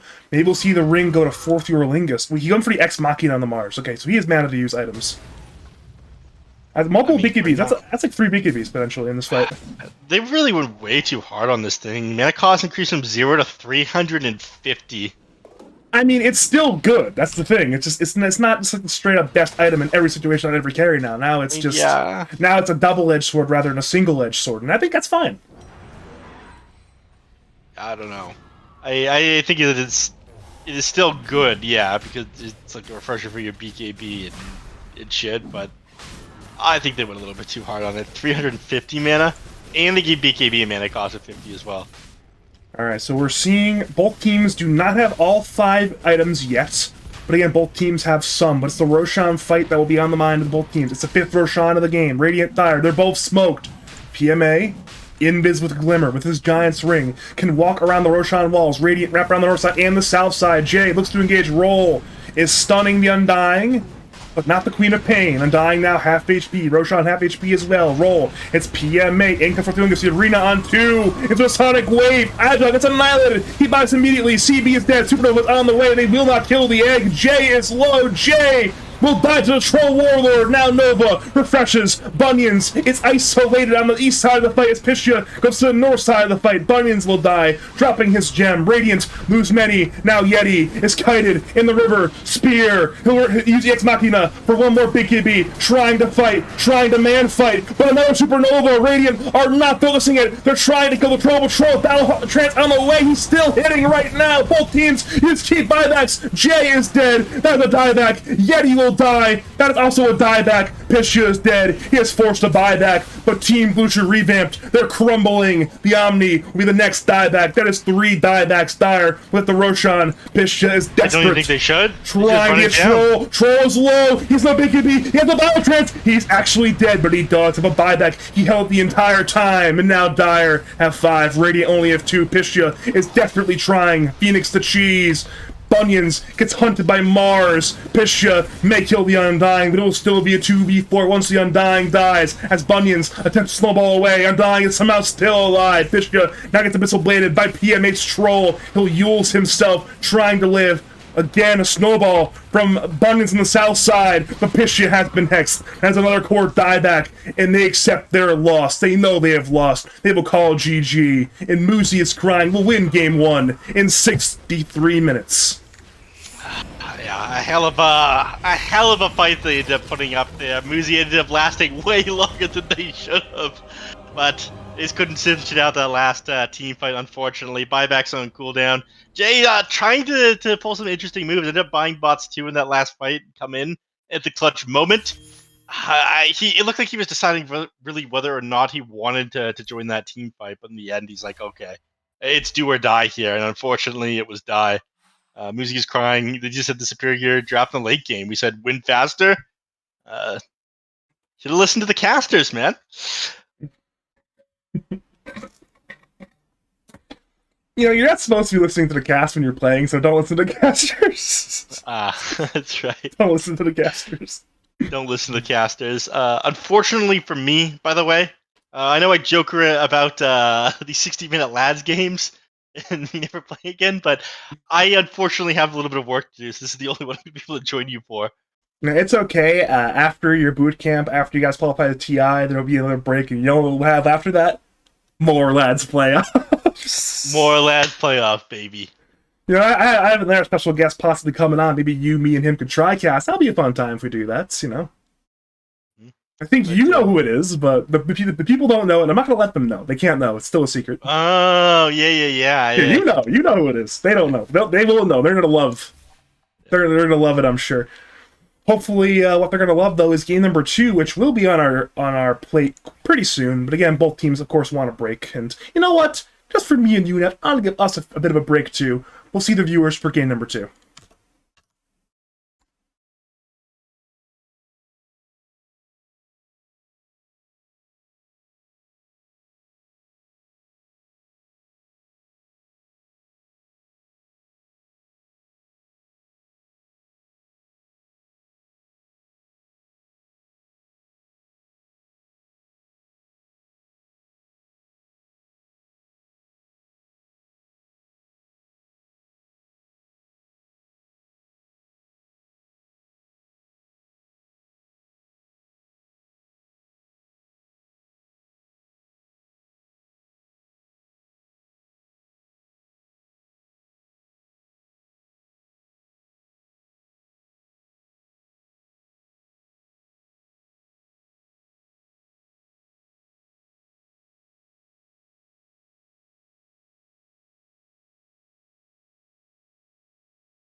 Dire team ban.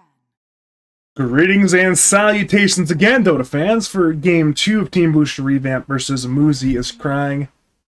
And again, Game 1 went 63 minutes. Very epic game, but I have bad news for fans of Neph. Unfortunately, Neph has something to do that he forgot about, I'm assuming. He told me in between the two games, like, hey, there's something I gotta do for work. I'm assuming it has to do with the Nouns TI-11 bootcamp, which begins tomorrow. He's flying out to Philadelphia. I'm assuming something either must be going wrong, or there's something that needs to be double-checked, or whatever. Or maybe it could be on one of his other jobs as well. Regardless, we are not going to have Neph on for Game 2. I'm going to make sure... I want to at least try to make sure I have a good analyst lined up for game number 3, but unfortunately, the attempts that I made after game 1, in between games 1 and 2, were not successful. The two people I asked said no, sadly, so I'll make sure someone's there for game 3. I got someone I'm messaging, waiting to have respond, but for now, it will be a solo adventure for game number 2 between Team Bloosher Revamped and Moozy is Crying. And again, for Bloosher Revamped, it is back up against the wall right now. They are at the edge of the wall. They played the group stage. They ended up with the number 2 seed from the group stage, but they lost their first round playoff series. And again, they played a very good team in that. They played Mr. Crazy Guy fan club with Sev and with Ultra Gunner and with some very good players like Filski as well, but they end up losing in that series. But now, again, they're one game away from elimination, which is certainly not ideal for them if they end up dropping this in this playoffs, in 2 series. But Bloosher Revamp certainly are going to have 2 very good heroes to work with for their back against the wall elimination game. Again, it's the very legendary Bunyan's Tiny, plus a Mars on top. So it should be very fun to see the team fight combination that Radiant are building. Dire say, you know what, you're building a team fight? No, we're going to build an even bigger team fight. They pick Enigma, and they pick Earthshaker. So again, we are in for a truly cataclysmic teamfight game, it appears. Get ready with the Blink Avalanche plays, Arena Spear plays, Echo Slam Fissure plays, Black Hole plays. A lot of options here for what could be some very crazy teamfights.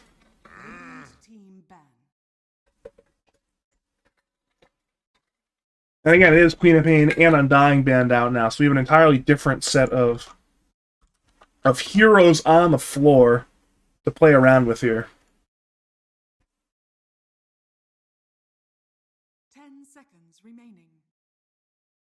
As it currently stands, though, we are in that second ban phase. Again, some very choice meta selections being banned out. The Dawnbreaker, the Void, the Weaver, the Wraith King, and the Spectre. Running the Batrider Wyvern first 2 bans as well that I did not mention.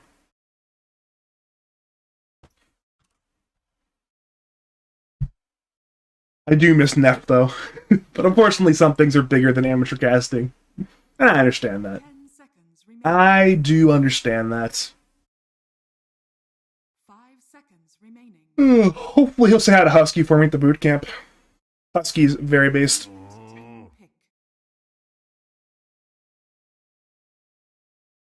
Yeah, Jug ban as well. They're really banning out a number of PMA's choice carries. He loves Jug, he loves Faceless Void. Both banned out now.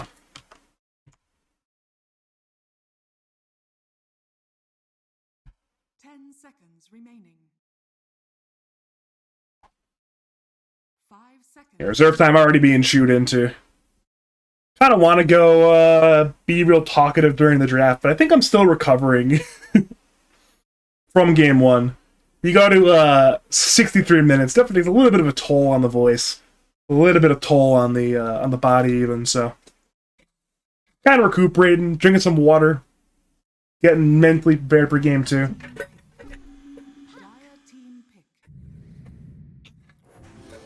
Puck selection into a snap pick Omni Knight right away. No hesitation. That is an instant Omni Knight grab. And again, we're seeing a lot of these heroes switch sides. We see Bloosher Revamped last game play it against the Mars, say, you know what, now we want Mars. And the flip side is true as well. Moozy is crying, played against the Omni. Now they want the Omni. I'm seeing a number of these meta selections really being fought over in the draft right now. And again, the team fight is only getting larger. That's an Ember Spirit, which should be an interesting matchup mid lane into the Puck. As far as I know, it is a skill matchup, Puck versus Ember. Obviously, outplaying is certainly one way to do it. And of course, getting outplaying potential is very important with the current state of the mid lane. Without small camps, it's more important than ever to just simply outskill your opponent and to have your supports secure your game with runes as well. Like, with no small camps, there's not even more emphasis on outplaying your opponent, and of course on getting TP bottle fills, getting water rune secure, getting the real power rune secured as well. So, a lot of value in terms of simply ensuring that your mid will have a good game, because usually you might see one mid laner get a slight lead in the lane, but you get a rune turnaround at minute 6 or minute 8, and the entire game is an entirely different playing dynamic when the mid laner who was behind gets, say, a kill gold bounty, an assist gold bounty on top of that. Radiant, though, they are going to slow it down a bit. They have a decent team fighting core, a decent pick-off core with the Puck, the Mars, and the Tiny. And perhaps with the pick-off sort of Vanguard that they can have to invade into the dire side jungle, they can then have their Medusa farm during that. Especially with the Manta, once Yeti has it. And again, I mentioned in Game 1 that Yeti is an enthusiast of hitting creeps. And that has not changed. He is going to really enjoy playing this Medusa, unless the lane goes truly horribly. And again, there is potential for the lane to go really badly here if the Enigma can really demolish him in the lane. Dusa does have counterplay with the split shot and the Mystic Snake to potentially get some Eidolon last hits, which can really turn back some of the problems that the demonic conversion causes. But if Enigma executes his game well, then that might not be the easiest thing to guarantee. It is a little bit hard this game for the Ember to gank the Medusa lane, which is important. Just with the way these two mid laners have in terms of their abilities. Ember loves to go with the remnants, but the problem is it's very easy for Puck to counterplay by TP coiling. And unlike the Medusa, who will have a lot of time to perhaps use a Stone Gaze, put on the Mana Shield to counterplay into the Ember, the Ember will not see Puck TPing in the trees unless Puck is visible for the TP, so that is certainly a little bit scary in terms of, obviously Dire are going to want to ruin Medusa as their number one priority. They're going to want to ensure with the Alchemist that they have this Alchemist timing to beat out. Whoa! Whoa! What is that hero doing in my Dota game? That is a Silencer selection. Not a hero we saw much at all last patch. A very unpopular selection. Got a bit of a change in the 7.32 balance patch.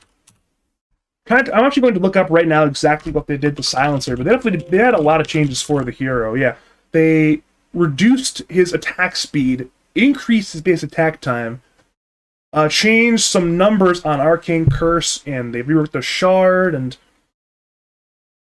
there's some very interesting possibilities here with the way they moved around a lot of this stuff. But again, Silencer fundamentally does the exact thing that he did last patch. But again, this is the idea, is you counter out this overwhelming team fight idea that Dire have, and say, when you go in with the main body of your army here, and you have the Enigma Black Hole, and you have this Omni Knight trying to counterplay on top of that, and the Ember going in, you throw in a Global Silence, and that can really ruin this entire Dire concept. Obviously, Alchemist will have a Purge. He'll buy a BKB. He might even buy a Manta on top of that for the Purge this game. And then you could buy a... maybe that's one of the plays you need. Then deal Alchemist have a Purge for himself, and then buy the Aghanim Shard to Purge an ally. And maybe that's the play they need here. Where, say, if you're PMA, you BKB off the Silence, and then you say, I think it's called a Madness Potion. You Madness Potion your Omni Knight, and then he can use his abilities, and that can buy time to delay from this Radiant burst. So the Radiant have a decent burst, but not an overwhelming burst. They more supplement their burst with the Silencer more than adding more burst. And it's not like Puck, Mars, Tiny are overwhelming burst, where maybe if you catch an isolated hero, you could do that, but not going to kill everybody in the team fight the way, say, like, I don't know, like a Magnus plus some super high magic heroes around that would do. So, I'm interested to see how these fights end up going. I think there's a lot of counterplay potential for both sides. I think I prefer the Radiant side draft a little bit, but again, I'm not super sold on either draft, to be honest.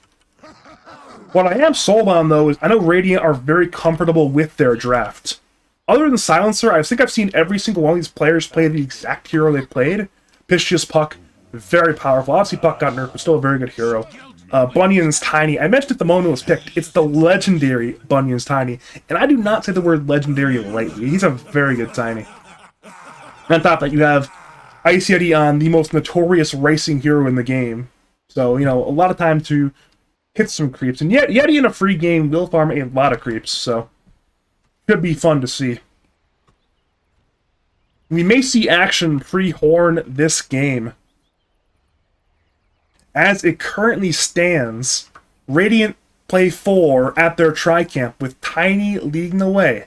Has not skilled yet, can go Avalanche or Toss for this play.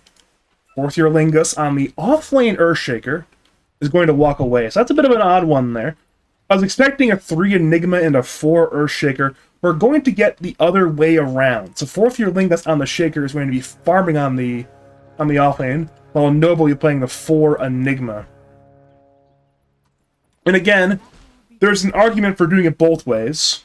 Having Shaker 3, Enigma 4, or the reverse, the Enigma 3, Shaker 4. I prefer Enigma 3, Shaker 4, for the simple reason that Enigma has a lot more reliable impact when getting the 3 farm priority. But then the reverse is also true with the Shaker, so I guess they're just making sure the Shaker gets a good game. Gets that early Blink Dagger plus Shard, perhaps. Seems like it might be like Treads, Bracer, Soul Ring plus Blink Shard afterwards, so 4th year Lingus this game. So, we're going to have Agile going into the off lane this game, and Bunyan's going to the safe lane. So he'll still playing the Tiny 5 instead this game, as Agile goes to the off lane to play 4. And again, it will be relatively interchangeable farm priority between the Silencer and the Tiny. I'm sure Tiny really wants his Blink, and outside of that, he'll probably let Agile farm some creeps, so probably going to be the highest priority to get items on top of the Blink on Tiny this game. Of course, the one thing we are going to want to see is how is the Alchemist going to farm? Because, of course, whenever there's an Alchemist in your Dota game, Alchemist becomes the... I mean, there are very few heroes in Dota quite as centralizing as Alchemist is, where Dire's game plan immediately becomes, alright, Alchemist take creeps, get gold, buy items, outpace the Radiant team. And Radiant, of course, either need to stop the Alchemist from farming, or itemize to counter out what will be an advantage in items on the Alch. Which angle they go for, I am interested to see. So far, Jay is out CSing the Alchemist in the lane, but again, it's a very minor lead right now, not a significant margin in either direction. I mentioned the draft mid lane Puck versus Ember skill matchup. Currently, Puck and Ember are very even on CS. Water Runes are coming out. Both mid laners will have their bottle, so we will be seeing a 1-for-1 bounty rune trade more than likely. Vico will end up going for the top bounty runes. Piscia will win the exchange towards the runes. And Vico needs to move fast. Piscia has Orb up. If he gets his water runes, he has an absolutely huge deal. Vico will barely get it. If Piscia had that rune, that would be a lane instantly won. Instead, he's probably still in the position to win the lane, but it's going to be harder now. We're probably going to see a drawn lane between the Ember and the Puck. Top lane, we're seeing a trading of HP between Agile and CB. Again, CB has a lot of HP, so he seems to be fine with tanking the damage from Agile.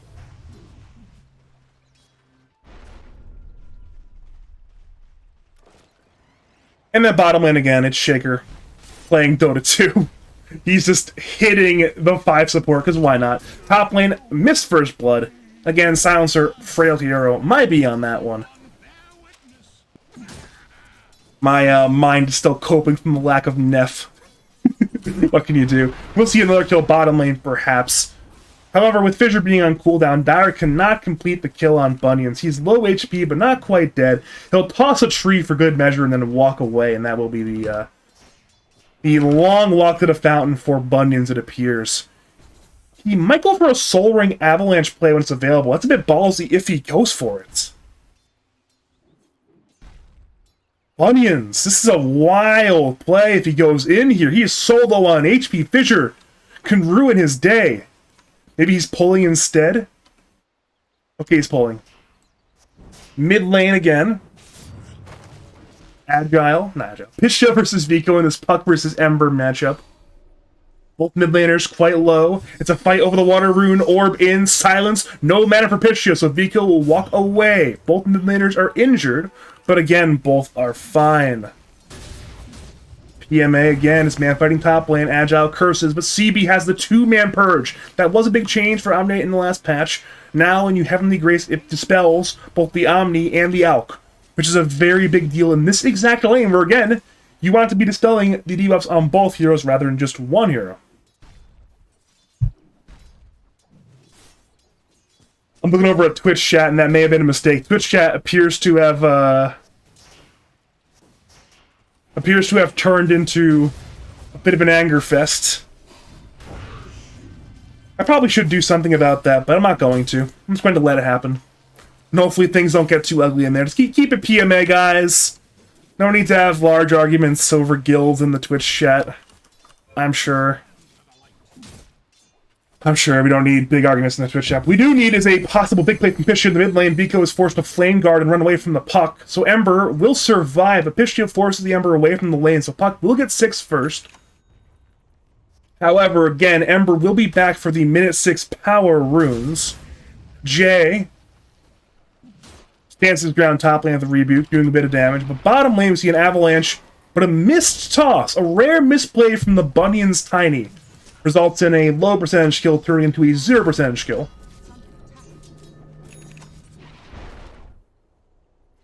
Pistia grabs the Bounty rune, preparing for the world post-water runes, as I was trying to say on that one, for that minute 6 power rune that's spawning in 15 seconds. Neither team has rotated a support quite yet, so it might just be that 1v1, with both of them gambling on that 50-50. Question of the day, who will win the 50-50 this time? It was a big deal last game. Might again be a big deal this game. Pistia is under his tower right now. Vico will get coiled. Both of them are headed for the top rune spot. The rune is not there, so now Vico can use remnants to get that bottom rune if he wants, and that will be the play. Use one remnant, grab the double damage rune. Big pickup right there. Bottom lane, we're seeing Bunions tank a Fissure and the right clicks of 6 Eidolons, ensuring his death. There's only 2 kills on the board right now. Bit of a far cry from some of the games we have seen this playoffs. And both of them are in the direction of Moozy is crying.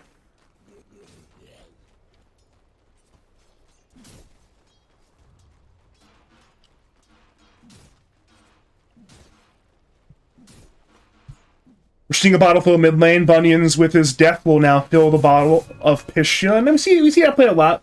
Supports dying and then filling the bounty or filling the bottle of the mid laner. So everything's fine there. Everything's a-okay. The death is acceptable.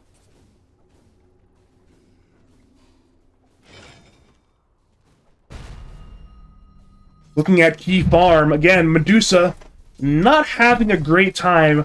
Partially thanks to the demonic conversion of the Enigma, partially thanks to the Enchant Totem from 4th Year Lingus. Both these abilities are making it harder for Yeti to actually get CS, and now we're seeing a Fissure on Tiny. Tiny will toss away the Shaker, therefore he will not die on the Tiny. But again, even though he survives, it is a net negative trade for the Radiant team. Dire have again won the trade. Yeti is attempting to man fights. attempting again to stand his ground, getting whatever CS he can. And again, it is a real rune trade. Both mid laners go for the same rune. This time, Pistia will coil and secure the Invis rune. Vico tried to snap it to run in time, but again, there was no way for him to get that rune from Pistia. So again, this time, Pistia getting the rune. The last rune did not result in any ganks. But this time, with the Invis rune, Pistia goes bottom. Problem is, there's a sentry ward right there. Dire, the sentry plus the obs combo, spotting out the rotation of Pistia. Fourth year Lingus and Nova play under T1 tower. Avalanche into the orb. Jaunt in. Coil not available. Echo Slam on Puck. Puck is getting annihilated. 2 kills for Vico on his rotation. Now Ember looks for a 3rd kill. Medusa has a magic wand. Can pop it. Probably will pop it. But again, Dire on the dive. Vico is not skilled chains, but Yeti is completely out of mana and now completely out of HP. 3 kills for Moozy is crying. Make that 4 kills with Agile dying to PMA in the Dire side jungle. It's a 3k net worth lead, and that is inflated a little bit by Alchemist's net worth. But again, it's a sizable lead for the Dire side right now. They are Radiant's bottom tower is under attack. completely winning this game right now. And again, we see Jay, I believe, speared PMA under the tower. A good play. Problem is PMA has plenty of regen, so he's not dying right now. Agile again, TP's top lane. Trying to bottom PMA's game, but it's mid lane where the fun is happening. Vico again is on the dive, looking for Pistia. Pistia will coil on the Ember Spirit. Ember's half HP. Standing his ground, the coil will end quite soon. Pistia jaunts in, looking for the silence on Vico. Vico will juke to the north, running through, but it's a short remnant. Pistia is hitting. Orb will be up, and Orb will kill Vico barely. Pistia, big play there. Solo killing the Ember Spirit. Nova wants vengeance, and he will get it with the Puck dying to the Enigma rotation. But again, huge play from Pistia. I don't care that he died. I don't care that he got tipped. That's a big play from Puck right there. Even if the gold is pretty even, the morale advantage is massive. Radiant structures are fortified. And we are seeing a D ward. They knew something was up, thanks to Dire being aware of Pistia's Invis rune rotation. Both the Sentry and the Obs ward are killed.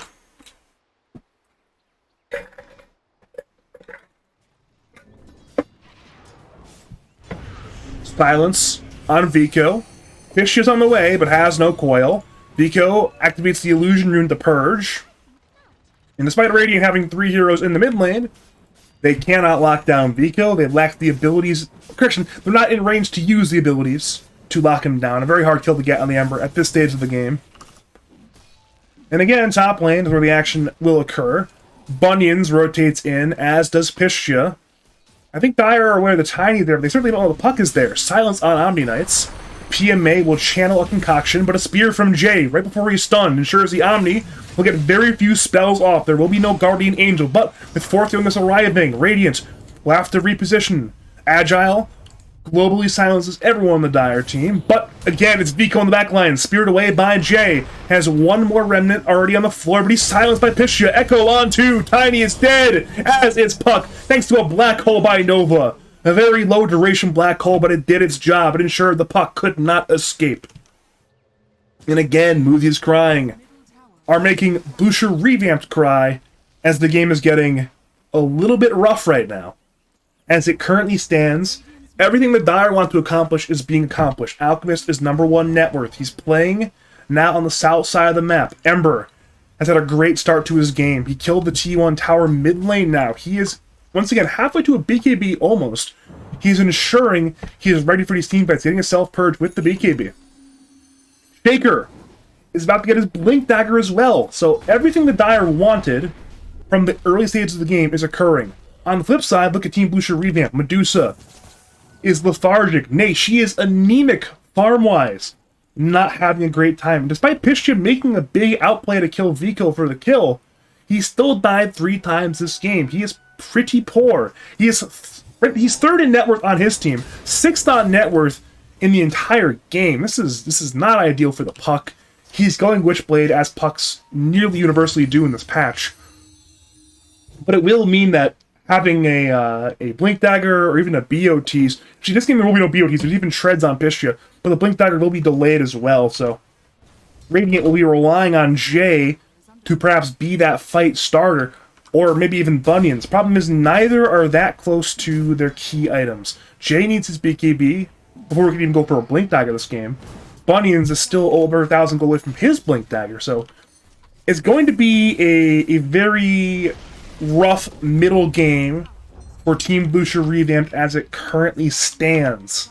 Their game state is currently not that good. They're down by 6k, and again, the Alchemist inflates that number, but the difference between Alchemadusa is only 2k. Let's say that 2k difference is all Alchemist inflation. That's still a 4k lead, and a 4k lead at minute 13 is considered quite sizable for a reason. It is a big deal. But Bloosher Revamped, they played well all season. They're not simply going to let this game 2 slip away. They'll make whatever play they can to make the comeback and to ensure they get a fighting chance in these team fights. We may need to see some real clutch silences in Agile, disrupting this Dire initiation. In Dire, it seems like they're about to test it out. Enigma, Earthshaker, Omni Knight. 3-man smoke. On a bit of a rendezvous, bit of a route through the Radiant side jungle. Looking at their vision, they see heroes top lane, therefore they'll TP top lane. They know there's heroes there, therefore they can fight there. The Blink, the Echo, Radiant attempt to silence with a last word, but it will not work. That is Ice Yeti dead. Carry down. Agile could have used Global Silence, but I think at that point he knew he was dead. He accepted the loss of his carry. As rough as a loss as it might be, at that point, Bloosher have cut their losses, have lost Ice Yeti, and they will attempt to perhaps hold this Tri-Camp area with a D-Ward. Agile gets a D-Ward at this high ground area, but with the Blink Fit... Ooh, a missed Blink Fissure by Agile means no concoction from PMA. Illusion Room gets denied, so Agile is probably going to die at some point, but he's buying as much space as he can, buying as much time as he can. Again, Fissure is up in 4, Blink, Totem, slaps down Agile. That is a lot of HP slapped down with that level 3 Enchant Totem. But bottom lane, somehow, someway, Bunions and Pisha killed Vico. I wish I had watched that kill, but that's the much more important kill than the one that happened on Agile. And that right there is a lot of money for Bunions. He now will get his Blink Dagger in one more creep, and with the Blink Dagger on Bunions, Radiant have a pretty fantastic fight starter. You don't need a Blink on Mars or a Blink on Puck if you have the Blink on Tiny. Actually, you won't need it immediately. And as a result, with Bunions getting his Blink, he can start the fights and allow the secondary initiation of the arena and of the coil be on top of either a Blink Avalanche toss back or even a Blink Avalanche toss in the air. That buys plenty of time for Radiant to orb and jaunt in or to put an arena on the floor. So I am looking at Bunions. It's still a hard game state, but Bunions could be the man who breaks it with big Avalanche toss plays.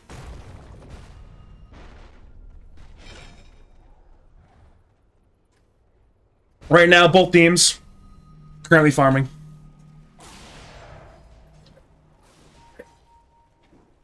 That is the name of the game. It's farming time. And you know what hero loves farming? Alchemist with a Radiance. That is where PMA is at 16 minutes. He has Phase, Soul Ring, Radiance. He's about 1/3 of the way to a BKB. Not the greatest farm on Alch, but I understand the Alchemist is #1 net worth by a country mile. Big play mid lane, Blink in by Bunions to break the coil from Pisha. With the orb on top is another kill. And again, killing the Enigma, even though goal-wise not the biggest kill in the world, it means that Dire are going to be reluctant to teamfight. Every kill you get adds 1 more minute to the game, pretty much. Every time you do it, you add 1 more minute. And every minute for Yeti to farm is a big deal. He needs the Manta. He needs more than that, actually, but the Manta is where you start at this point. Mid lane, Arena, Toss. The damage will be enough to kill 4th Yorlingus. Another pickoff. Add 1 more minute to the clock for Ice Yeti to farm. He's completely alone top lane. And notice the scan. They think something must be up. There's no way Dire are chain beating mid like this for nothing in exchange. They must be ganking Yeti top, right? They weren't even ganking Yeti top. So Yeti gets the tower. He's getting a lot of space. And again, these are the right plays to make if you are Team Bloosher Revamp. These are the plays you have to make. once again, you dig that hole for yourself with the lay of the lanes and the game went. It's a lot of climbing out. But again, it's one step at a time, one climb at a time. You place down one more pecan, you climb a little bit farther, and that's the play right now for Bloosher Revamped. They're getting whatever space they can. The one problem is, again, it's that man right there. It's PMA. He will be hitting his BKB timing.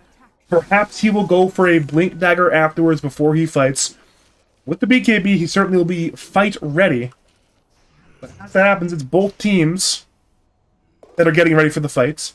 Pistia has his Blink Dagger. Jay has his BKB on the Courier.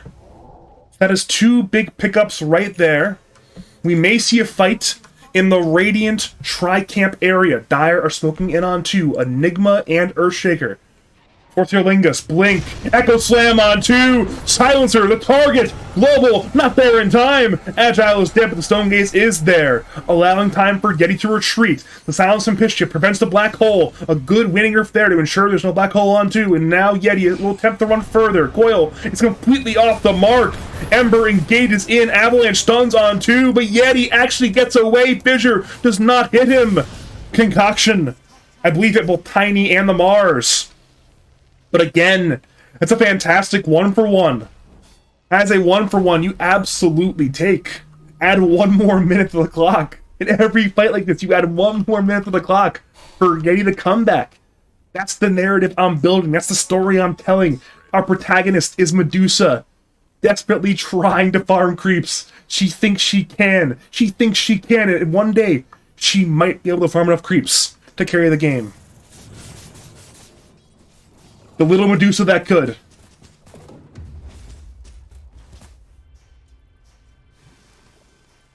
Looking at both teams' vision, Radiant have vision in the Dire jungle. They see a Courier and an Acid Spray. On the flip side, Dire see a Tiny. So both teams are aware something is up in this neck of the woods, in this sort of area of the map right now. As a result, Radiant turn their attention to the mid T1 tower. Ooh, good blink reaction, dodge the Fissure from Fortierlingus. Jay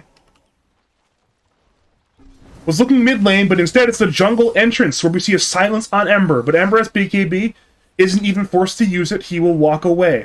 And now both teams say, you know what? We don't want to fight anymore. We're good. We're going to farm. Alp's going to farm his Blink.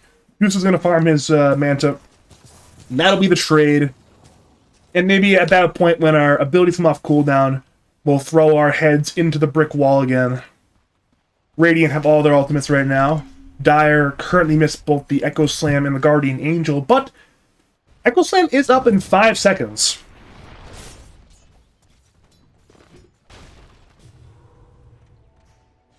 Bunnions has 2 smokes. On the flip side, Nova also has a smoke. It may be smoke gank time. Radiant are somewhat grouped. Dire are fully split. Neither team is in the greatest position to smoke right now, but at this point, if Radiant really are in the mood to smoke, they can go for an ad hoc 3-man Puck Silencer Tiny Smoke behind the J Mars and fight in this neck of the woods. Like, really looking at Radiant's vision, they know there's a Shaker here. I think there's an Enigma there as well. Pistia engages, but will not be able to find the full kill. That's a hard ass to get for the Puck at this stage of the game. Shaker has 2.2k HP, so again, not happening. Not quite yet, at least.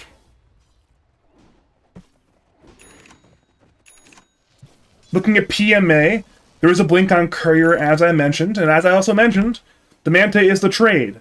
So Yeti has his Manta. Yeti definitely wants a Scotty. Either it will be his next item, or the item after that, but he certainly wants a Scotty. I think Scotty will be his next item. Again, the regen reduction, the raw stats, the slow, everything you need on Ice Yeti this game, specifically on Medusa, but also into this Alchemist matchup. Alternatively, he could go BKB, but again, I think it should be the Scotty. For PMA, he's opting for the Assault Cuirass. Perhaps that's the item he thinks they can go high ground with, and again, it will boost his damage, both with the concoction and with his right clicks as well. Dire, engage at Radiant Tri-Camp. Blink Coil there on 2. Ember and Shaker the targets. Shaker will BKB, but as will PMA. PMA runs at Pistia. Pistia will survive for now. But Ember, ooh, good phase shift, just in time from Pistia. The orb not in time, though. Now it's Jay with an Arena on 2. Guardian Angel the counterplay. CB keeping the Dire alive. But again, Shaker is dropping very rapidly. PMA blinks in for Agile. Agile dives to Vico. But a black hole on only one. It's now canceled. Jay is dead, however. Yeti will attempt the man fight, perhaps killing the Enigma. But he's running out of HP and mana. He's completely out now. That's a 4-for-0 trade, and Bunyan's the lone survivor. Will be not surviving for too much longer. Dove under the tier 2 tower. He almost kills Nova. In the glyph, won't even kill Nova. What can you do? That's a full 5-man wipe. A 5-for-0 trade. That is a complete disaster for Team Bloosher Revamped. And they were doing their best with delay tactics to drag this game out for as long as they can. But now with that team fight, it is so much harder. Dire have gained so much gold, so much map control. Even have some good words off. However, at the very least, for Radiance, no towers were grabbed and no Roshan was grabbed. Usually with a team fight win like that, you want a tower or Roshan. Dire get neither. They got a D ward and a ward up, so it's better than nothing. And the gold is nice. But it could have been a lot worse. Radiance want a crack at a team fight. Bunions was smoked, blink in, only found Alk. Alk blinks in further. Alk gets real bold with his BKB. Stunning onto Pistia, delays the fissure, but now fourth Lingus will BKB, as will everybody, actually. BKB is now ending on the Alchemist. Radiant look to disengage. And everybody but... Okay, Pistia gets away as well. Everybody but Pistia disengaged to the southwest towards the Tri-Camp. Pistia TP'd away in this sort of area as well. So it will be a 1-for-0 trade with Agile getting demolished by PMA and the remainder of Radiant saying, you know what? Silencer, you are dead. We are now going to walk away.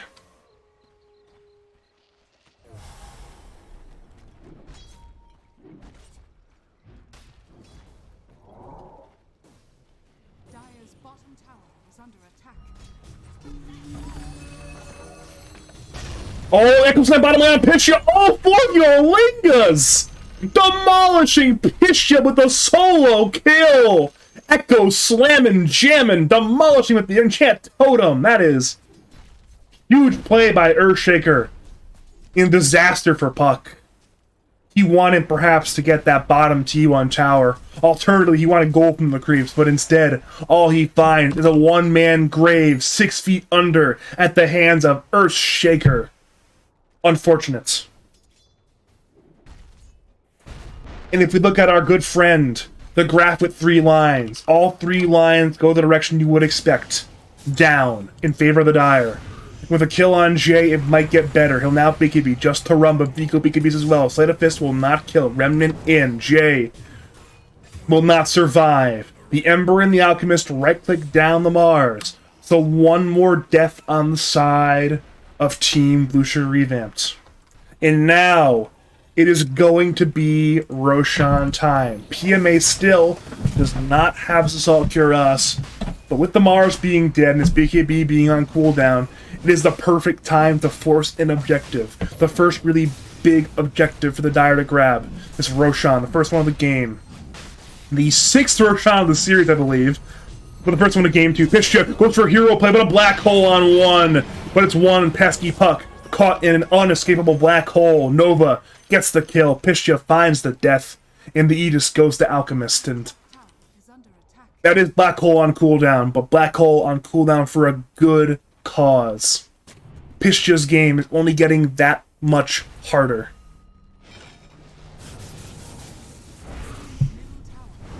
Mid lane again. Radiant will attempt to defend. Dire do not force the push. They're buying time for PMA to push in the top lane. Get a little more money, perhaps buy that Assault Cuirass. On the flip side, we see Yeti a bit over halfway to his Scotty. Shaker rotates in, blink, totem, Echo Slam online, now used into one more totem, Stone Gaze. Not even being attempted by Ice Yeti, he accepts his death. And unsurprisingly, Earthshaker claims that kill. Even pump faked the the right-click animation on the enchant totem just to ensure that he got the kill. So again, instead of Dire pushing in the mid lane, they will push in the bottom lane. That will be a T2 tower going down very soon, and it will be parlayed into that outpost on the Radiant side jungle. Map control will shift a little bit more to the side of the Dire, but during the interim, Radiant will do their best to farm these waves. Bunyan's is mid, Pishia's top. That is the play right now. Grab whatever creeps you can, get whatever gold you can before the inevitable arrives. And Dire are tired of waiting. With the AC online, PMA wants to hit tier 3 towers. As does 4th. Oh no, the enchant totems. Massive damage. Yeah, Blightstone, Orb of Corrosion, Assault Cuirass. It's so much minus armor. His T3 is dead. There's 4 men in the defense. Pishia actually can't even TP. It's on cooldown right now for 9 more seconds. So PMA will grab Melirex. Radiance will bring in the Tiny. Avalanche hits on 3. Malefice to counterplay. Tiny is low and Tiny is dead. With no buyback, he's dead for 40 more seconds. Bottom racks are fully dead. There are tier 2 standing, meaning that there will not be a second lane of racks quite yet. But Moozy is crying. Have a comp. Oh, 4th-year Lingus doing so much damage. Just combos down Agile, and there's nothing Radiant can do. Concoction hits Jay. He can beat KB. He might have to beat KB. Correction, he will not beat KB. Dire will not dive entirely. Perhaps wary of buyback plays. So now it's again Dire looking for more buildings. Mid lane T2 will be the primary target. The wave is a little bit sloth-like, not quite showing up in time, but eventually it will be there.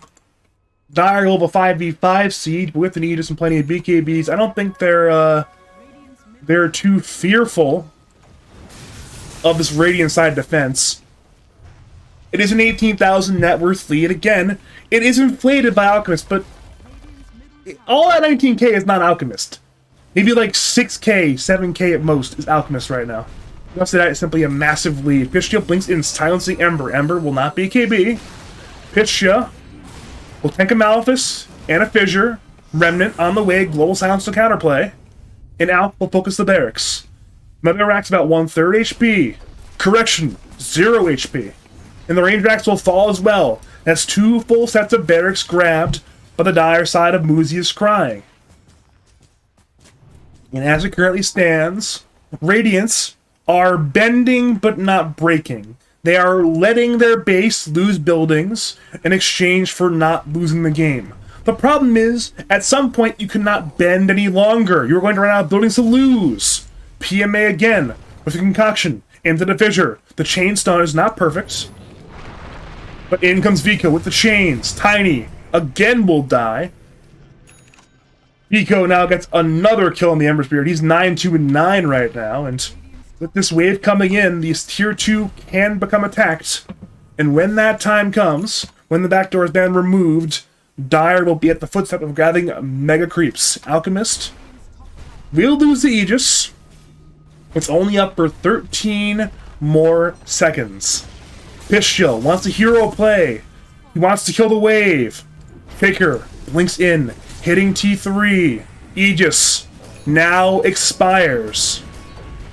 PMA is still full HP, half mana. Puck is in backlines, looking for a jump. Perhaps on Omni Knight. Blink in. Silence on Omni. Coil on Enigma. Spear on Alk as well. Echo Slam brings down Jay. Black Hole only on Puck, but Puck is dead. Yeti had a Stone Gates, but he could not save the barracks. It's Megas for Moozy is crying. An arena will be used entirely to retreat. Agile buys back. It is the desperate last fight for Team Bloosher Revamped. If they die here, their season is over. Tiny gets annihilated. Oh no, Yeti is trying to man fight with that Scotty. Jay will BKB running away, and Yeti may kill PMA. He will kill PMA, but it'll be at the cost of his life. So both carries fall now. With Shaker dying in the fountain, I believe. Or she at the foot of the fountain. Dire at least lose 2. Problem is Radiant lose 4. It's only Jay alive. And as it currently stands, it will require a miracle for it to come back. And Radiant, actually, they know it's over. They know they have lost. They're angry. They're sad. At a certain point, the inevitable has arrived. And Moozy is crying. We'll defeat Team Bloosher Revamped in the 2-0 upset in the losers brackets. And the lads' curse strikes again. We thought with Riley Feed dropping their first 2 series, the lads' curse was fulfilled. But the lads' curse was still hungrier, and they also claim Team Bloosher Revamped. Both of our 2 top seeds will not win a single series in playoffs.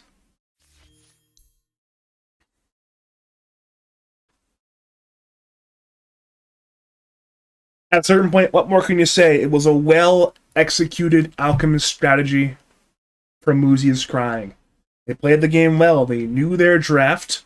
It was farm Alchemist, play around Alchemist. They farmed Alchemist, they played around Alchemist. And for Bloosher Revamped, it was a hard ass to stop that, especially with the way the lanes went. Again, unfortunate events hurt Pishja's early game. His rotation with the Invis Rune could have been a game changer, but it was scouted by an Ob Sentry combo. The bottom lane, Ice Yeti's farming, again, was completely impeded by the Enigma Earthshaker. And on top of that, the top lane, it didn't go that well either. Jay was farming pretty well, but Agile was chain feeding. So at a certain point, it's just an unfortunate loss, an unfortunate end to a pretty good season from Bloosher Revamps.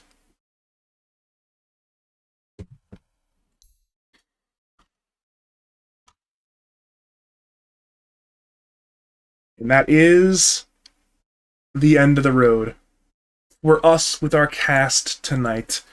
If you want to check out some graphs, here's one graph. Here's another graph. But again, that will be the end. Thank you to Neph for coming on for Game 1, the 63-minute game tonight. Keeping me company, providing some very good analysis for one game. Thanks to the viewers for tuning on for this 2-game victory for Moozy is Crying over Team Bloosher Revamped. Congratulations to Moozy is Crying on their 2-0 victory again. If you want me to cast your games, cast your tournaments, if you are a tournament organizer, hiring for the